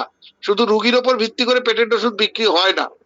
এবং স্যার যেভাবে খেয়াল করেন, আমরা কিন্তু খুব একটা বেশি রুগী দেখি বলে মনে হয় না। আমরা ফারুকী স্যারের ওই জায়গার ব্যাপারটা আলাদা, কারণ স্যারের ওই জায়গায় রুগীর মানে একটা প্রাচুর্য আসছে। আরেকটা বিষয়টা হচ্ছে যে স্যারের ওইখানে ইনস্ট্যান্ট বডিতে প্রায় 10-15 জন ছেলে অলওয়েজ থাকে, তো একই টাইমে 10টা-12টা রুগী কিন্তু স্যার দেখতে পাচ্ছে। ধরেন যে একটা কেস টেকিং করতে 2 ঘন্টা 2.5 ঘন্টা লেগে যাচ্ছে, নাথিং এলস, কিংবা 5 ঘন্টা লেগে যাচ্ছে, নাথিং এলস। এর মধ্যে কিন্তু ওই 5 ঘন্টার মধ্যে প্রায় কিন্তু 10-15টা রুগী দেখা হচ্ছে। তো স্যারের এই জায়গায় কিন্তু এই চর্চাটা কিন্তু একেবারে হাতে কলমে স্যার শিখাচ্ছেন। আবার প্লাস দেখা যাচ্ছে যে ইনকামটাও কিন্তু একেবারে স্মুথ চলতেছে। মানে স্যার সবসময় বলে যে আমি কেন রুগীলিপিতে হাত দিব, আমি কেন রুগীলিপি করতে যাব, রুগীলিপি করবে আমার সাথে যারা ডাক্তার আছে তারা করবে। কথাটা কিন্তু একটু হয়তো আপনাদের কাছে অন্যরকম লাগতে পারে। আমি আমার চেম্বারে বসে 4-5 জন শিখছে, আমি তাদের দিয়ে রুগীলিপি করাবো। যে কোনো একটা লোক এসে সেই মুহূর্তে আমাকে টাকা দিতে গেলে 300 বার চিন্তা করে যে তার ভিজিটটা কত হতে পারে। যে জায়গায় হোমিওপ্যাথি মানে 20 থেকে 50 টাকা কিংবা 100 টাকার মধ্যে সীমাবদ্ধ। তো 100 টাকা যেই লোকটা একটা রুগীর থেকে নেয়, তাকে তো প্রত্যেকদিন হিসাব করতে হয় যে আমার দোকান ভাড়ার 12,000 টাকা, আমার ঘর সংসারের খরচ 40,000 টাকা, আমার বাড়ি ভাড়াটা হচ্ছে 30,000 টাকা। সব মিলে আমাকে তো প্রত্যেকদিন 50 থেকে 100টা রুগী দেখতেই হবে। এই যে যাদের ভিতরে এই জিনিসটা ঢুকে গেছে, সে তো স্যার প্যাটার্ন এবং অন্যান্য আইটেম থেকে বের হতে পারবে না। কিন্তু আমাদের এনভায়রনমেন্ট আমরা ক্রিয়েট করছি, এই জায়গায় আমি যখন 3,000, 5,000 কিংবা 2,000 টাকার নিচে কোনো রুগী দেখতেছি না, তখন আমার কিন্তু সেই প্যানিকটা নাই। আমার প্যানিকটা হচ্ছে কি, আমি ডেইলি 2টা রুগী দেখবো, আমি হাজার হাজার রুগী দেখবো না, আমি 3টা রুগী দেখবো, আমি হাজার হাজার রুগী দেখবো না। তো আমার ধরেন যে 2টা কি 3টা রুগী দেখলাম, আমার হাতে 10,000 টাকা চলে আসলো, তাহলে আমার জীবন এবং জীবিকার জন্য কত টাকার প্রয়োজন? তবুও রিপন স্যার, একটা জিনিস, বাংলাদেশে ডাক্তারদের, আমাদের হোমিওপ্যাথি ডাক্তারদের ফিজ, আমাদের এখানকার ডাক্তারদের, ওয়েস্ট বেঙ্গলের ডাক্তারদের ফি, হোমিওপ্যাথি ডাক্তারদের ফিজের থেকে যথেষ্টই বেশি। এবং এটা সত্যি কথা, বাংলাদেশের মানুষ হোমিওপ্যাথি ডাক্তারদের ফিজটা সঠিকভাবেই দেয়। আমাদের এখানে তো হোমিওপ্যাথিক ডাক্তাররা সেরকম ভাবে কলকে পান না, এবং কিছু কিছু ক্ষেত্রে তারা নিজেরাও চান না। মানে ক্লাসিক্যাল তো হোমিওপ্যাথ খুব কমই আছেন, স্যারেরা আমাদের থেকে আরো বেশি জানেন, এবং তারা এই পজিশন করেন না, তাদের কাছে 50-100 টাকাতেই তারা হয়ে যায়, কারণ তারা শোনে পেটেন্ট দেয়, পেটেন্টের উপর একটা কমিশন পায়, এর থেকে এইসব মিলিয়ে তাদেরকে হয়ে যায়। কিন্তু সত্যিকারের যারা, আপনি যেটা বললেন সেটা যদি সম্ভব হতো, তাহলে আমাদের এখানেও হোমিওপ্যাথির চাহিদা বাড়তো এবং হোমিওপ্যাথির ফিজটাও আরো বাড়তো। স্যার শুনেন স্যার স্যার একটা কথা বলবো আমি? কি আহ, এই যে রিপন স্যার বললেন যে জুনিয়রদেরকে দিয়ে স্যার রোগীলিপি করাচ্ছেন, এখানে আমার একটু দ্বিমত আছে। কারণ আমি ডক্টর ভোলানাথ চক্রবর্তী স্যারকে দেখাতাম, তো ওনার কাছে তো অনেকগুলো জুনিয়র চিকিৎসকরা প্রথমে লাইন দিয়ে দেখতাম, তাদের কাছে যেতাম, তারপরে শেষে স্যারের কাছে যেতাম। তো তারপর ওনারা যা লিখতেন সেটা পড়ে শুনতো, তারপর সেইভাবে আমাকে ডায়াগনোস করে ওষুধ দিত। কিন্তু সেই তার জন্যই হয়তো আমি বুঝতে পারছি যে এতদিন ধরে আমার ঠিকঠাক ট্রিটমেন্ট হয়নি, কিংবা সেই মতন ওষুধ ডায়াগনোস হয়নি। কারণ স্যার যেটা নিজে অবজার্ভ করবে সেটা জুনিয়ররা কি করে অবজার্ভ করতে পারবে, এটা একটা ব্যাপার। এর জন্যই আমি হয়তো অনেক mother Dipen tincture sir, Dipen sir আপনি যে ভোলানাথ স্যারের কথা বললেন সেই জায়গাটা আর হ্যাঁ স্যার। ফারুকী স্যারের ব্যাপারটা কিন্তু পুরোপুরি ভিন্ন হয়ে গেছে, আপনি হয়তো জানেনই না। কারণ এই যে দেখার যে দৃষ্টিভঙ্গিটা, এটা ফারুকী স্যার কিন্তু খুঁটিয়ে খুঁটিয়ে কিন্তু শিখাচ্ছেন। এবং এই যে রুগীলিপি যারা করতেছে স্যারের এখানে, প্রত্যেকটা ছেলে রুগীলিপি করার পরেও যখন কোনো একটা বিষয়ে মানে পরিস্থিতির ক্ষেত্রে খুব এসেনশিয়াল একটা ইস্যু, যে এটা জানা খুব জরুরি দরকার, তখন কিন্তু স্যার বলতেছে যে এই বিষয়টা কি কি হলো স্যার। তখন দেখা যায় যে স্যার আমি জিজ্ঞাসা করেছি, সে বলেনি, কিন্তু তখন কিন্তু তাকে কিন্তু বিষয়টা বুঝাচ্ছে যে এই জায়গাটায় কিন্তু তোমার গ্যাপ রয়ে গেল, এই জায়গাটা তোমার, এইভাবে কিন্তু তাকে শিখাচ্ছে। এবং স্যার কিন্তু একটা থরলি কিন্তু সেই রুগীলিপির জায়গা থেকে কিন্তু সেই চেকিংটা তার আছে, চেকলিস্টটা আছে বলেই কিন্তু আমরা শিখতে পারছি। আর সেটা যদি না থাকতো তাহলে কিন্তু আমরা এই জায়গাটায় যেতে পারতাম না, আমরা এই জায়গাটা পৌঁছানো আমাদের জন্য খুব মুশকিল হতো স্যার।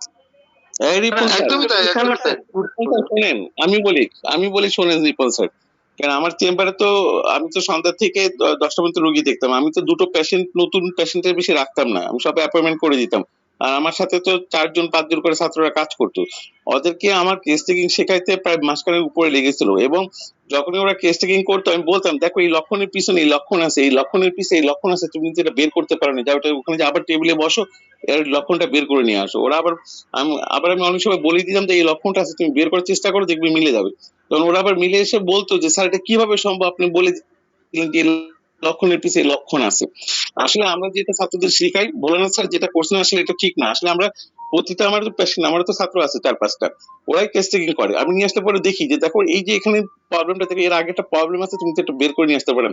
তা দেখো তার এখানে যে সমস্যাটা তৈরি হচ্ছে বর্তমানে, তার পাশে এই সমস্যা ছিল, তুমি এটা বের করো। আবার দেখো এখানে যে এই সমস্যা, তাহলে হেরিডিটিতে এই সমস্যা থাকার কথা, যদি এটা না হয় তাহলে এখানে মিলবে না। কারণ প্রতিটা জিনিসের একটা ইকুয়েশন আছে। আপনি বর্তমান যে সমস্যাটি নিয়ে আসবে সেটা পাস ডিজিজের সাথে এবং হেরিডিটির সাথে একটা ত্রিভুজ থাকতে হবে। এবং তার আরো যদি ব্যক্তিকেন্দ্রিক লক্ষণ থাকে, তখন দেখা যাবে যে প্রতিটার ধাপে ধাপে একটা ইকুয়েশন তৈরি হয়ে যাবে। কিন্তু এই জিনিসগুলো ছাত্রদেরকে ধাপে ধাপে ডেফিনেটলি স্যার, হ্যাঁ, আপনি যে, হ্যাঁ সাহেব ভাই, আপনি যেই কথাটা বলছেন এটা কিন্তু একেবারেই সত্য। যে যখনই একটা ছেলে একটা রুগীলিপি করলো, সেই রুগীলিপিটার মধ্যে গ্যাপ। আমি স্যার আমার জীবনের একটা ঘটনা বলি। আমার এক স্যার ছিলেন, আমি ম্যাথ, তার কাছে ম্যাথ করতাম। তো উনি স্যার এরকম ছিলেন, আনোয়ার স্যার করে নাম, তেজস্বিনী পাড়ায় বসতেন। তো প্রায় সব সময় তার সামনে প্রায় 150 স্টুডেন্ট থাকতো, ফার্স্ট ইয়ার সেকেন্ড ইয়ার সব মিলে।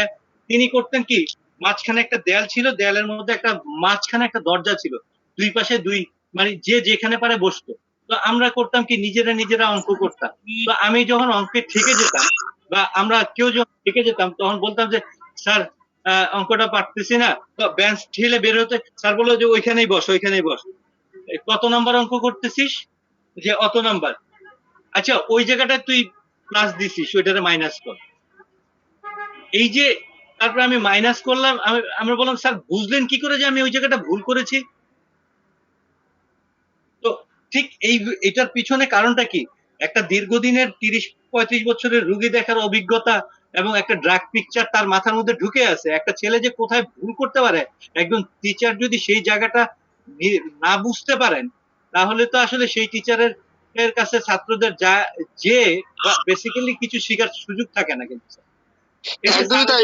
উনি দেখতে দেখতে, উনি ছাত্র দেখতে দেখতে, স্যার অমরনাথ স্যার বারবার যে কথাটি বলেন যে কেসি দাস, তপন কাঞ্জিলাল, ওনাদের কাছে যে জিনিসটা আমরা পেয়েছি কি, স্যার যখন একটা কাজ করতে গেলেন, তখন যখন সেই জায়গাটা ভুল হচ্ছে, স্যার বললো যে তুই তো এই জায়গাটাই ভুল করেছিস, এই জায়গাটাই তো ভুল করবি, এটাই স্বাভাবিক, প্রত্যেকে করে বিধাই তো স্যাররা এই কথাটা বলে। আবার স্যার যদি কোনো একটা বিষয়ে ভুলে যায় বা ভুল করেন, তখন স্যারকে দেখিয়ে দিলে স্যার যে তার পিঠের মধ্যে চাপড় দিয়ে দারুণ জিনিস দেখিয়েছিস তুই, এই যে অ্যাপ্রিসিয়েট করার জায়গাটা, এটা একজন শিক্ষকই পারেন, যেটা ফারুকী স্যারের মধ্যে আছে, যার ভিতরে মানে তিনি যদি কোনো জায়গাটা স্কিপ করে যান কোনো কারণে, আর সেটা যদি আমরা ধরিয়ে দিয়েছি, সাথে সাথে কিন্তু সে রিভিউ করে বলছে না তোরটাই ঠিক আছে। মানে এই যে জায়গাটা, এটা কিন্তু স্যার একটা ট্রিমেন্ডাস মানে মিক্স আপ। এই জায়গাটা যদি একজন শিক্ষকের মধ্যে না থাকে, আর এই দূরদর্শিতাটা যদি না থাকে, ড্রাগ পিকচারের যে আমি কোন জায়গাটায় ভুল করব, ড্রাগের এসেন্সটা কোথায় যে আমি মানে মানে বিস্তৃত হয়ে যাব, সেই জায়গাটা যদি স্যাররা না বুঝেন, তাহলে আমি তার কাছ থেকে কোনো কিছুই কিন্তু নিতে পারবো না, শিখতেও পারবো না। এটা না, আবার এখানে রিপন স্যার একটা ব্যাপার আছে, যেটা হলো যে আমাদের কেস নিয়ে, যে আমি সেদিকে তোমার কেস আলোচনা করেছিলাম যে আমার এই জিনিসটা কেন দরকার, কি দরকার, কোথা থেকে দরকার, এর থেকে আমি কি উপকার পাবো। আসলে ছাত্রদেরকে সেইভাবে আসলে টিপসটা দেওয়া হচ্ছে না।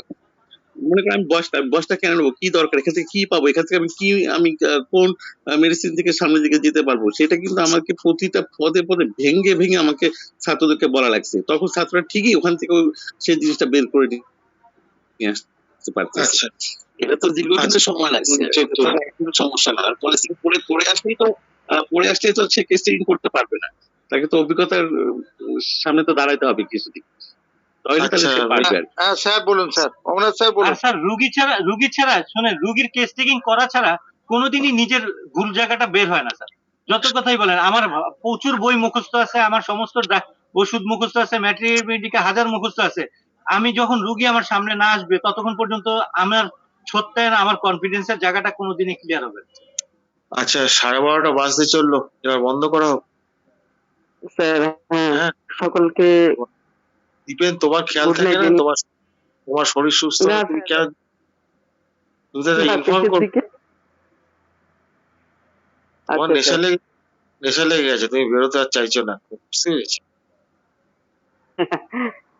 ঠিক আছে স্যার, আর স্যার কন্টিনিউ এটাও করবেন। আপনার কৃতিত্ব স্যার। আমার একার কৃতিত্ব? এখানে বহু শিক্ষক স্যার সেটা যদি বলতে যান, আপনার একার কৃতিত্ব মোটেই না, আমি আপনার একার কৃতিত্ব বলছি না, কিন্তু আপনি তাই? এর পিছনে একটা সিংহভাগ কৃতিত্ব দাবি করতেই পারেন। তোমার কাউকে না না স্যার, কাউকে তো দায়িত্ব। সিনিয়ররা না গেলে তো জুনিয়ররা যাবে না স্যার, সিনিয়ররা না গেলে তো জুনিয়ররা যাবে না স্যার কোনোদিন। সিনিয়র বসে আছে সামনে, কিভাবে ওঠে স্যার? আমি না করলে আরেকজন করবে, আরেকজন না করলে আরেকজন করবে, কেউ না কেউ তো দায়িত্ব নেবে, ওটা ব্যাপার না। ঠিক আছে, তাহলে আমরা ইয়ে করি, কারণ কালকে তো আবার অসাধারণ ক্লাস আছে আমাদের, অনেকদিন পরে পাচ্ছি। আশরাফুল স্যারের ক্লাস, মন দিয়ে শুনতে হবে। ঠিক আছে, অ্যাপ্রোটেনা পড়াবে। অ্যাপ্রোটেনা আমি ইউজ করেছি কয়েকবার। সকলকে অ্যান্টিসাইকোটিক ড্রাগ, আছে প্রপার্টি ভালো আছে, খুব স্যার ভালো। তাহলে আমরা শেষ করছি এইখানেই আলোচনা। বিদায় করে নি, কালকে আবার ভালো ক্লাস আছে, অনেকদিন বাদে পেয়েছি। আর কালকে কুনাল, আমি কিন্তু তোমাকে একবার ফোন করবো, তোমার এই অভিজ্ঞানের সঙ্গে তোমার যে ব্যাপারটা ছিল ওইটা ঠিক অ্যাডজাস্টমেন্টে আসছে না। চাইছিলাম যে ওই মেন্টাল ক্লাসগুলো হোক, মেন্টাল ক্লাসগুলো তো দরকার, তাই না? হ্যাঁ হ্যাঁ, দরকার, সত্যি অ্যাডজাস্টমেন্টটা হচ্ছে না আমাদেরও, হচ্ছে এমন গন্ডগোল হয়ে গেছে। এই যে আজকে আমি বলবো না, ডিপ্রেশন হলে পরও সে আজকে সুইসাইড করছে। ডিপ্রেশন তো এখন কমন ফ্যাক্টর, ডিপ্রেশন সম্বন্ধে একটু জানার দরকার নাই কি? অবশ্যই আছে। হ্যাঁ, এবং ডিপ্রেশনের পেশেন্ট যদি আমরা দেখি, যদি সেখানে একটু কাউন্সিলিং করতে হবে, তো ওটা মনিটরে যেন না যায়, সেটা মনিটরে গেলে তারা কেন পেয়ে যায়। হ্যাঁ হ্যাঁ, হয়তো আছে না, আলাদা পার্ট কাউন্সিলিং করতে হবে। তো কাউন্সিলিংটা তো যদিও হোমিওপ্যাথিক অ্যাঙ্গেল থেকে কাউন্সিলিং করবো, কিন্তু তাকে মেন অ্যাঙ্গেলটা তো জানতে হবে রে বাবা। আর আমি তো একটা কথা বারে বলছি যে প্র্যাকটিশন মেডিসিন ইয়েতে সবচেয়ে আনকমন নয়, এই সবকিছু কমন সিমটম নয়, ওর মধ্যে অনেক আনকমন সিমটম আছে। চোখটা যে একটু ভালো করে দেখতে পেলে বোঝা যাবে যে ওটা কেমন কাজে লাগে। এবার ব্যাপার হচ্ছে, এটা একটা ব্যাপার আছে। আর যারা মায়াজমটা খুব ভালো বোঝে, মায়াজমের বৈশিষ্ট্যটা যে বোঝে, যে বৈশিষ্ট্যটা ভালো চেনে, সে তো যে কোনো যে সিমটম বলবে তার মধ্যে বৈশিষ্ট্য আছে কিনা দেখে নেবে, ব্যাস। তার চিন্তা মুখস্থ করার দরকার, বৈশিষ্ট্য থাকলে পরে এটাকে কাজে লাগে, ঠিক আছে। কারণ সেই জায়গাটা তো হঠাৎ করে আসবে না, তো সময় লাগে, সময়ের ব্যাপার। স্টেপিং আছে না, স্টেপিংটাকে এত সময় লাগবে নাকি? খুব শক্ত ব্যাপার। এই যে আব্দুল রিপন স্যার এটা বুঝতে পারবে। হ্যাঁ, তারপর হচ্ছে যে তুমিও আশা করি বুঝবে, কারণ তোমার আবৃত্তির সঙ্গে তুমি অনেকটা যুক্ত আছো। দেখো, আমরা যে আবৃত্তি করি, আর্ট তো, সেখানে ভাষা আছে, তারপর সেখানে অর্থ আছে, অর্থের পর আছে মর্মার্থ আছে, তারপর আবেগ আছে, আবেগের পর ভেতরে ঢুকে একটা জায়গা আছে উপলব্ধি স্তর। এই এই এতগুলো স্তরের পরে গিয়ে উপলব্ধি স্তরে যখন যাবে, তখন কিন্তু বিষয়টা অন্য হয়ে যাবে। আর ওই জায়গায় পৌঁছতে তো সময় লাগে না, প্রথমেই তো আসবে না। হ্যাঁ, প্রথমে তো মুখস্থ করতে হবে, ইয়ে করতে হবে, অনেক কিছু আসবে। মানে এই যে আমাদের যে মেটেরিয়াল যে কাজ সেইগুলো করতে করতে করতে করতে উপলব্ধি স্তরে যাবে। উপলব্ধি স্তরে তো তোমার এই খাতা কলম কিছুই নেই, উপলব্ধি তো উপলব্ধি। হ্যাঁ, সোজা না। আক্ষরিক জায়গাটা থেকে পেশেন্টের চোখের ভাষা, পেশেন্টের গলার স্বর, এগুলো তখন কাজে লাগে, এগুলো তো মেটেরিয়াতে লেখা থাকবে না। ওটা লেখা থাকবে না, ওখান থেকে তোমার আন্দাজটা তৈরি হয়ে যাবে, আন্দাজটা, ওইটা বড় কঠিন ব্যাপার, ওটা সবসময় হয় না, পারা যায় না। আমি তো বলছি তো, আমি ভীষণ ঘাটতি, আমি মনে হচ্ছে যেন আর একটু বয়স ভালো হতো। শরীরটা তো সে আগের অবস্থায় নেই না, কন্ট্রোল পাঠিয়ে একদমই স্যার, একদমই। এখন এটা আপনি বলে আমার এখনই তাই মনে হয় যে অনেক দেরি হয়ে গেল। আরে একটু কম বছর হলে, অন্তত যদি 20-22 বছর থেকে আপনাদের সান্নিধ্য পেতাম, তাহলে হয়তো এতদিনে একটা জায়গায় চলে যেতাম। এটাই হলো ব্যাপার, অনেক দেরি হয়ে গেছে স্যার। সেই জন্য আমি কোনো রকম ভাবে একটু হারাতে চাই না স্যার, একটু সময়। না, 20-22 বছর আগে আপনার মতোই আমি ছিলাম, আমি ভাবলে হবে, ওটা সবসময় মনে হবে। আরে হ্যাঁ, রিমেন স্বয়ং বলছে আমার লাইফটা যদি ঈশ্বর লিজ দিতে, তাহলে আমি কিছু কাজ করতে পারতাম। এখন তো এত কাজ করে যদি এই কথা বলেন কাজের ক্ষুধা, আমাদের তো সালা কিছুই ক্ষুধা নেই, পেটে ক্ষুধা ছিল।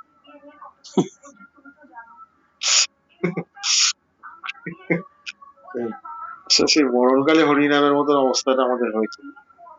যাই হোক, তবু হয়েছে, চেষ্টা তো করতে হবে। এতগুলো মানুষ একসঙ্গে আমরা আলোচনা করছি, আজকেও দেখো, তুমি খুব ভালো ওই জায়গাটা দিয়েছো, পার্থকে কোনদিন ভুলবে না। তারপর আমি ওই যে হেডেকের জায়গাটা বললাম, রেস্টলেস এর জায়গাটা, হ্যাঁ, ওইটা একটা ব্যতিক্রমী জায়গা। হ্যাঁ, বাঁ দিকের কলমে ডান দিকের পাতায় আছে। আমি এখন আর দেখলাম তো বাঁ দিকে আছে, কত 71 না কত পাতায় দেখলাম। আচ্ছা, এখন আমি তো মুখস্থ করবো না, আমার তো ওইটা থেকে আমি আগে মুক্তি চাই, খুঁজে বার করবো, সেও ভালো আছে। মুখস্থ করলেই হবেটা কি, প্রেজুডিস হয়ে যাওয়ার ভয়টা বেশি, এবং সেটা হয়েও ছিলাম একটা সময়। আরে বাবা, তুমি চিন্তা করতে পারো, রুব্রিক, আমি খাতায় লিখে রুব্রিক কি লিখবো, আমি দুটো তিনটে পরপর, আমি ধরো দুটো সিমটম নিলাম, রুব্রিক নিয়ে ওখান থেকে কে কোথায় লেগেছে, তার আমি কে কোথায় আছে, কে কে কভার করছে, দুটোর মধ্যে আমি মুখস্থ করে দিচ্ছি, এরকম একটা অবস্থা ছিল। সেটা তো পরে যখন বুঝলাম যে সব গন্ডগোল পাকিয়ে বসে আছে, মানে অর্গানের নিয়ম অনুসারে, বাইরের নিয়ম অনুসারে, বাইরের নিয়ম অনুসারে আমি খুব সাকসেসফুল রাখতে।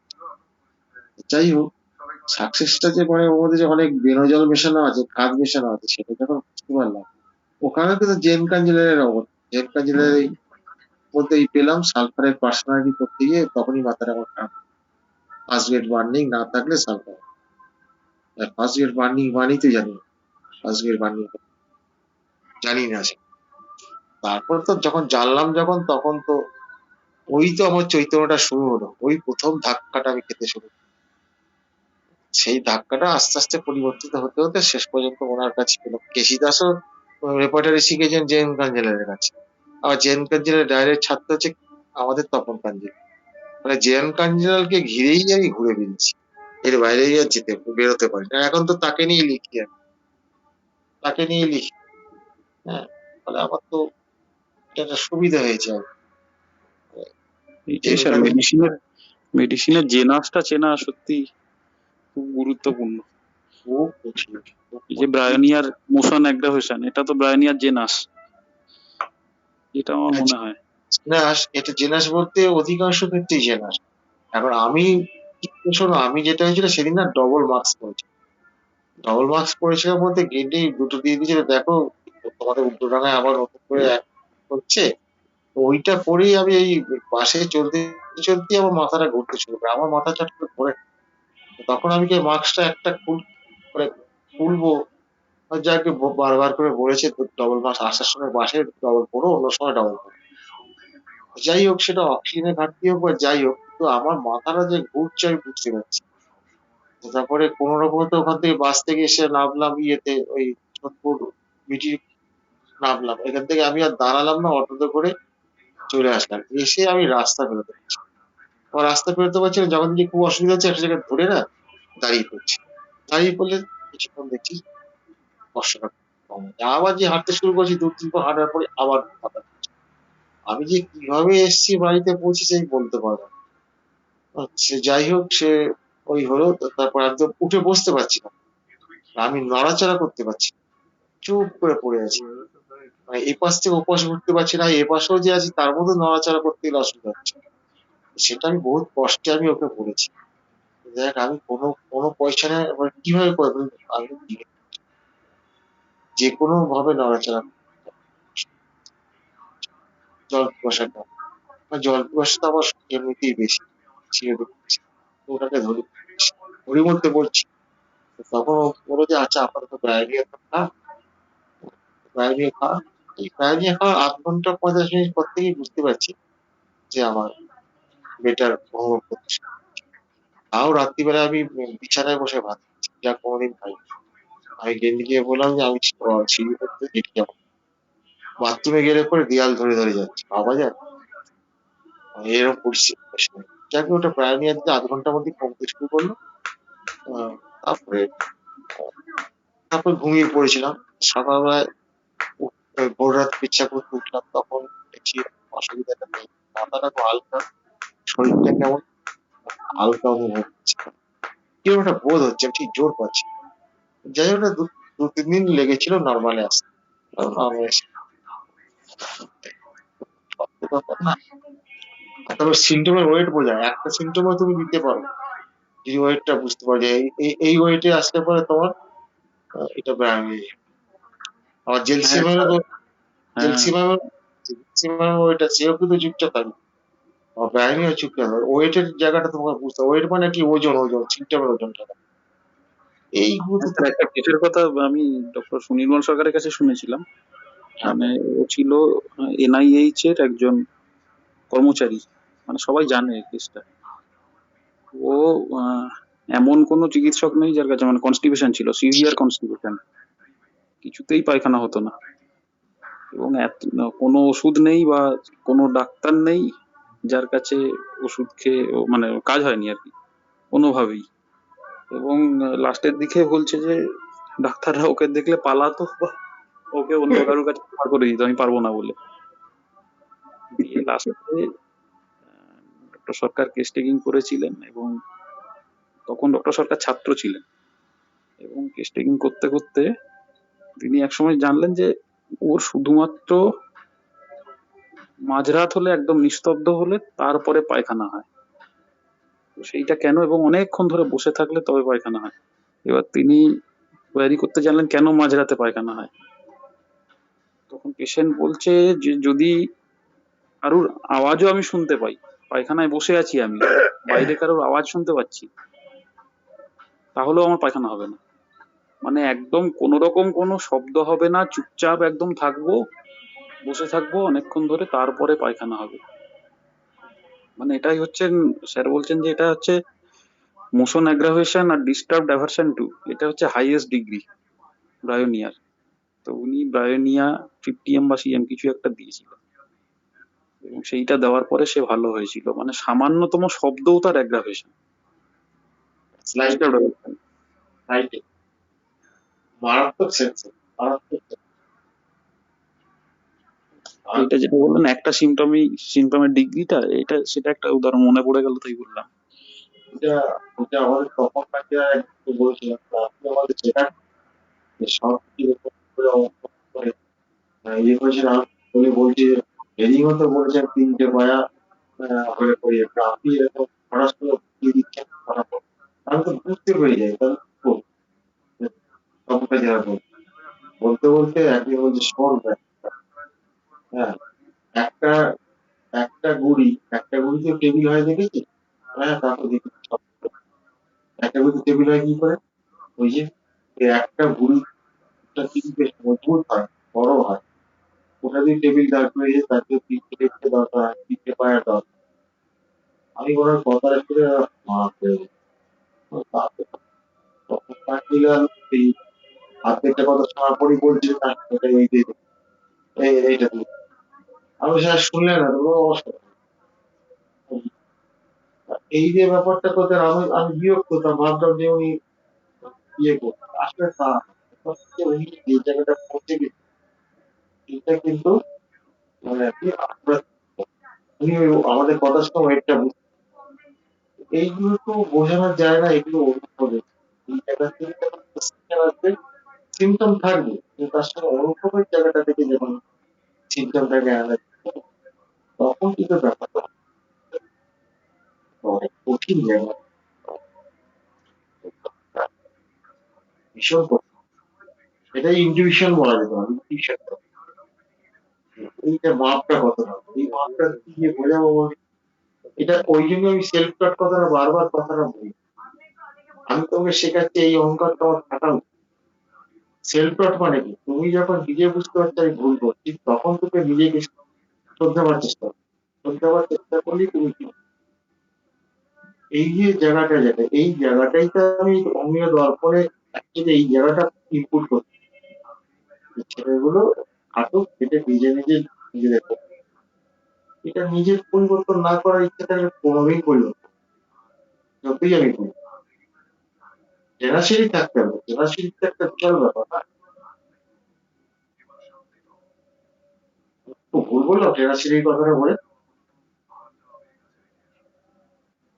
না স্যার, ঠিক আছে স্যার, অবশ্যই দরকার, ওটা ছাড়া তো হবে না। আচ্ছা, পুরো তুমি একটা লিখেছো প্রথম লাইনে আলোচনা চলছে, এটা মানেটা বুঝতে হবে। প্রথম লাইন বলতে না না, প্রথম লাইন মানে আজকের প্রথম লাইন। তখন মনির ভাই জিজ্ঞাসা করেছিলেন কতক্ষণ আলোচনা শুরু হয়েছে, তখন সবে শুরু করেছেন আর কি। আহ, মানে আজকের যে প্রথম লাইনটা, প্রথম যে সেন্টেন্সটা, ওইটা আমি মানে আমি কি করছি জানো? তুমি লিখেছো বলে জানি তুমি পণ্ডিত লোক। আমি যেন ফার্স্টে ইয়েতে ডিকশনারিতে ওর মধ্যে ফার্স্টে ডিকশনারিতে ফার্স্ট লাইন বলে কিছু আছে কিনা পুরোটা আস্তে আস্তে আমি আমি চোখ দিয়ে চশমা তাড়াতাড়ি করতে পারি না। চশমা নিলাম, লেন্স নিয়ে ভালো করে দেখি লাইন। আচ্ছা, ফার্স্ট দিয়ে কিছু নেই, তার লাইন দিয়ে কিছু আছে কিনা সব দেখি না। এবার তুমি লিখেছো, এই ব্যাপারটা তো এত সাধারণ ব্যাপার। আমি না, আমি তাড়াতাড়ি লিখে দিয়েছি, আমি পরে লেখার পরে বুঝতে পেরেছি বোধহয় ব্যাখ্যাটা ঠিক হলো না। তারপরে ভাবলাম ঠিক আছে, নিশ্চয়ই বুঝে যাবে। না না, আমি ফার্স্ট লাইনে আমি করছি ফার্স্ট লাইন মানেটাই। ফার্স্ট দিয়ে যতগুলো আছে খুঁজলাম, লাইন দিয়ে যতগুলো আছে খুঁজলাম, তুমি ওখানে কোনো মানে পেলাম না। আমি ভাবলাম তোমাকে কাউকে জিজ্ঞেস করবো, তো কথার মনে না এখনই জিজ্ঞেস করি। এখন না না, জিজ্ঞাসা করছিল কতক্ষণ আলোচনা শুরু হয়েছে, আমি ভাবলাম সবে প্রথম লাইনটা হয়েছে আর কি। এটা বলতে চাইছিলাম। একটু মজার ব্যাপার আছে। তো তাহলে আমরা বন্ধ করি। হ্যাঁ স্যার।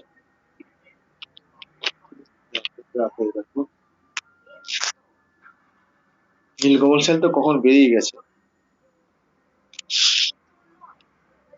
আল্লাহ হাফেজ স্যার। হ্যাঁ, ধন্যবাদ। জয় তু হ্যানিম্যান। তাহলে আমরা এবার বেরিয়ে যাই আস্তে আস্তে, কজন আছে বাবা। শুভরাত্রি স্যার সবাইকে। হ্যাঁ, শুভরাত্রি সবাইকে, শুভরাত্রি। সবাইকে শুভরাত্রি স্যার।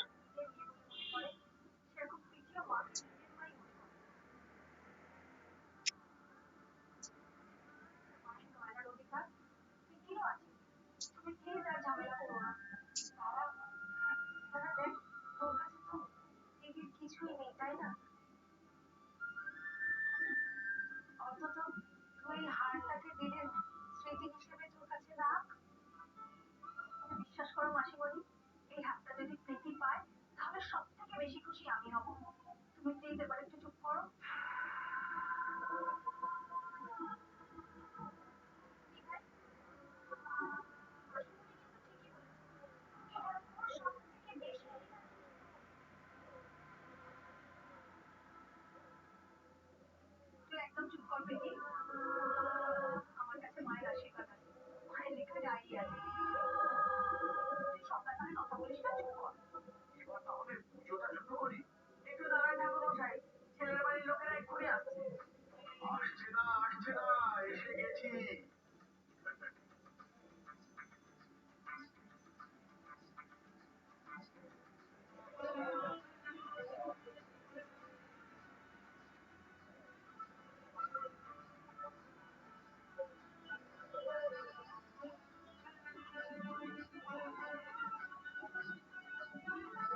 বিয়ের গয়না কিনতে গিয়েছিলেন?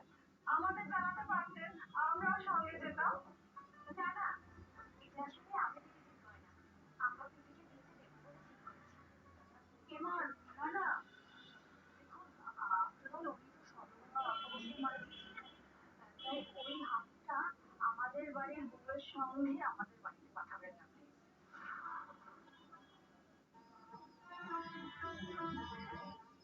ঠাকুর মশাই নিজে অনুমতি দিয়েছে, সুতরাং এতে কোনো সমস্যা নেই। মুশকিল, আমি কোনো সমস্যার কথা বলছি না। আমি প্রীতি, আদিত্যবাবুর মেয়ে। উনি ওকে বিয়েতে কি দেবেন সেটা সম্পূর্ণ